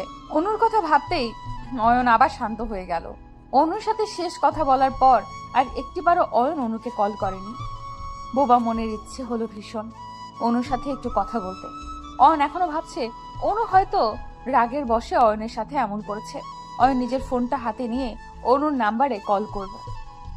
অয়ন অনুকে কল করতেই দুবার রিং হতেই অনু কলটা পিক করলো। অনু কলটা পিক করতেই ওপাশ থেকে ভীষণ কর্কশ কণ্ঠে অয়নকে উদ্দেশ্য করে চরম বিরক্তি নিয়ে বলল, এই কি হয়েছে তোর? একবার বললাম না তোর আর আমার মাঝে আর কিছু নেই? কথা কি কানে যায় না তোর? অনু প্লিজ, আমার কথাটা তো শোনো। এমন করিও না প্লিজ, আমি সত্যি তোমায় ভালোবাসি, আমায় এমন করে ছেড়ে দিও না। আচ্ছা, ঝামেলায় পড়লাম তো। আমি কি তোকে বলেছি যে তুই আমায় ভালোবাসিস না? আমি বলেছি তোকে আমি ভালোবাসি না। আমাকে আর জ্বালাতে কল করবি না। অনু, এতটা তাড়াতাড়ি কি করে তুমি বদলে যেতে পারলে? আমার ভালোবাসার কি কোনো মূল্য তোমার কাছে নেই? না, নেই। আমার কাছে তোর মতো ফকিরের কোনো মূল্য নেই। আর শুধু আমার কাছে বলছিস কেন? তোর মূল্য কোনো মেয়ের কাছে নেই। দয়া করে আর জ্বালাবি না আমায়। অনু প্লিজ, মাথাটা একটু ঠান্ডা করো সোনা। এমন করলে কি করে হবে বলো? আমাদের একদিনের সম্পর্ক নয়, একটু বোঝার চেষ্টা করো। আমি এত শত বুঝতে চাই না, কলটা রাখছি। তারপরও যদি নির্লজ্জের মতো আমায় কল করিস তবে আমি বিকল্প ব্যবস্থা নিতে বাধ্য হব। অনু শোনো প্লিজ। অনু অনু অয়নের কথাটি শোনার বিন্দু মাত্র প্রয়োজন বোধ করলো না। অয়নের মুখের ওপর কলটা কেটে দিয়ে অয়নের ফোন নাম্বারটা ব্ল্যাক লিস্টে রেখে দিল। অয়ন অনুর নাম্বারে আরো কয়েকবার কল ডায়াল করার পরেও কোনো লাভ হলো না। অনুর ফোনে আর কল গেল না। অয়ন ফোনটা ফেলে দিয়ে মাটিতে বসে পড়লো। চোখ থেকে টপ টপ করে জল গড়িয়ে পড়ছে তার। নিজের চোখের সামনে নিজের ভালোবাসার মানুষটির এমন পরিবর্তন যেন অয়নকে ক্ষতবিক্ষত করে দিয়েছে। এই সমাজে কেউ নির্লজ্জ নয়। যার কাছে সম্পর্কের মূল্য বেশি সে বারবার ফিরে আসতে চায়। অয়ন আপন মনে ভাবতে লাগলো এমন করে নিজের চোখের জল ফেলা ঠিক হবে না। অনু যদি বদলে গিয়ে অয়নকে ছেড়ে ভালো থাকে তবে অয়ন কেন পারবে না? অয়নও পারবে অনুকে ছাড়া ভালো থাকতে। অয়ন নিজের চোখের জল মুছে ফেলতেই অধরা অয়নকে কল করলো। অয়ন কলটা পিক করতেই অধরা অয়নকে যা বলল তা শুনে অয়ন চমকে উঠল। অধরা অয়নকে উদ্দেশ্য করে বলল, কি গো জামাই আমার, মন খারাপ করে থাকবে? আমায় একটু ভালোবাসা দিলে কি হয়? হ্যালো, আমি কি অদরের সাথে কথা বলছি? ফাজলামি করিও না জামাই আমার, তুমি তোমার আদরের বউয়ের সাথেই কথা বলছো। অদরা, ফাইজলামি ছাড় বলছি। ওগো, আমি ফাজলামি ছেড়ে দিয়েছি। দেখছো না তোমার অধরা সব কিছু বদলে গেছে? কত ভালোভাবে কথা বলছে তোমার অধরা। কেন কল করেছিস সেটা বল। হ্যাঁ, সেটাই তো দেখছি আমি, কিন্তু হঠাৎ করে এমন বদলে যাওয়াটা আমার হজম করতে কষ্ট হচ্ছে। হজম করতে কষ্ট হলেও হজম করে নাও, কারণ আজকের পর থেকে সারা জীবন ধরে আমার হজম করতে হবে তোমায়। এখন বলো, কি করছিলে? কি আর করব, বসেছিলাম। অয়ন অধরার সাথে কথা বলতে লাগলো। অতীত ভুলে নতুন করে জীবন সাজাতে হলেও একজন প্রিয় মানুষের প্রয়োজন। প্রিয় মানুষটির ভালোবাসা আমাদের মন থেকে সমস্ত অতীতকে ভুলিয়ে দিয়ে নতুন করে বাঁচতে সাহায্য করবে। অয়ন অধরার সাথে হেসে হেসে কথা বলতে লাগলো। বুকের ওপর থাকা পাথরটা নামিয়ে নিতে হবে। ভালোবাসা তার প্রাপ্য, যে ভালোবাসাকে আগলে রাখতে জানে। তার প্রাপ্য নয় যার কাছে ভালোবাসা প্রকাশ করার পর অবহেলিত হতে হয়।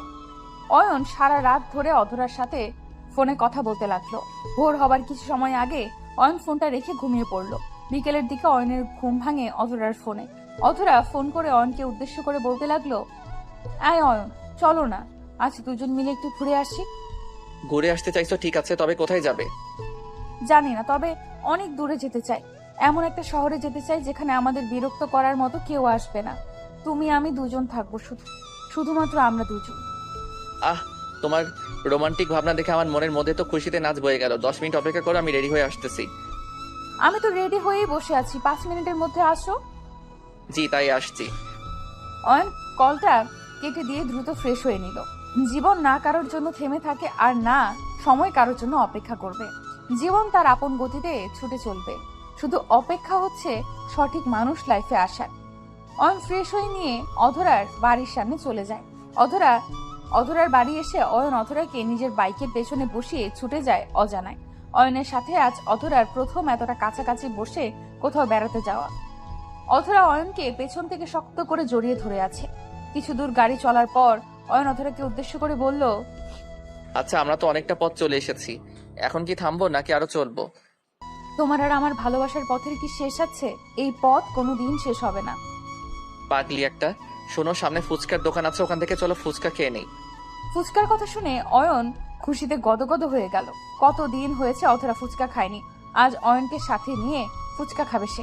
অধরা খুশিতে গদগদ হয়ে অয়নকে উদ্দেশ্য করে বলল, এই সত্যি তুমি ফুচকা খাবে? জি, সত্যি খাবো। কেন, তোমার সাথে ফুচকা খেলে কি পাপ হবে নাকি? আরে বোকা, সেটা বললাম কখন?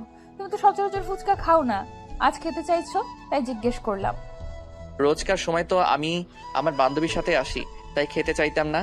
তবে আজ তো হবু স্ত্রীর সাথে এসেছি, তাই সব চলবে।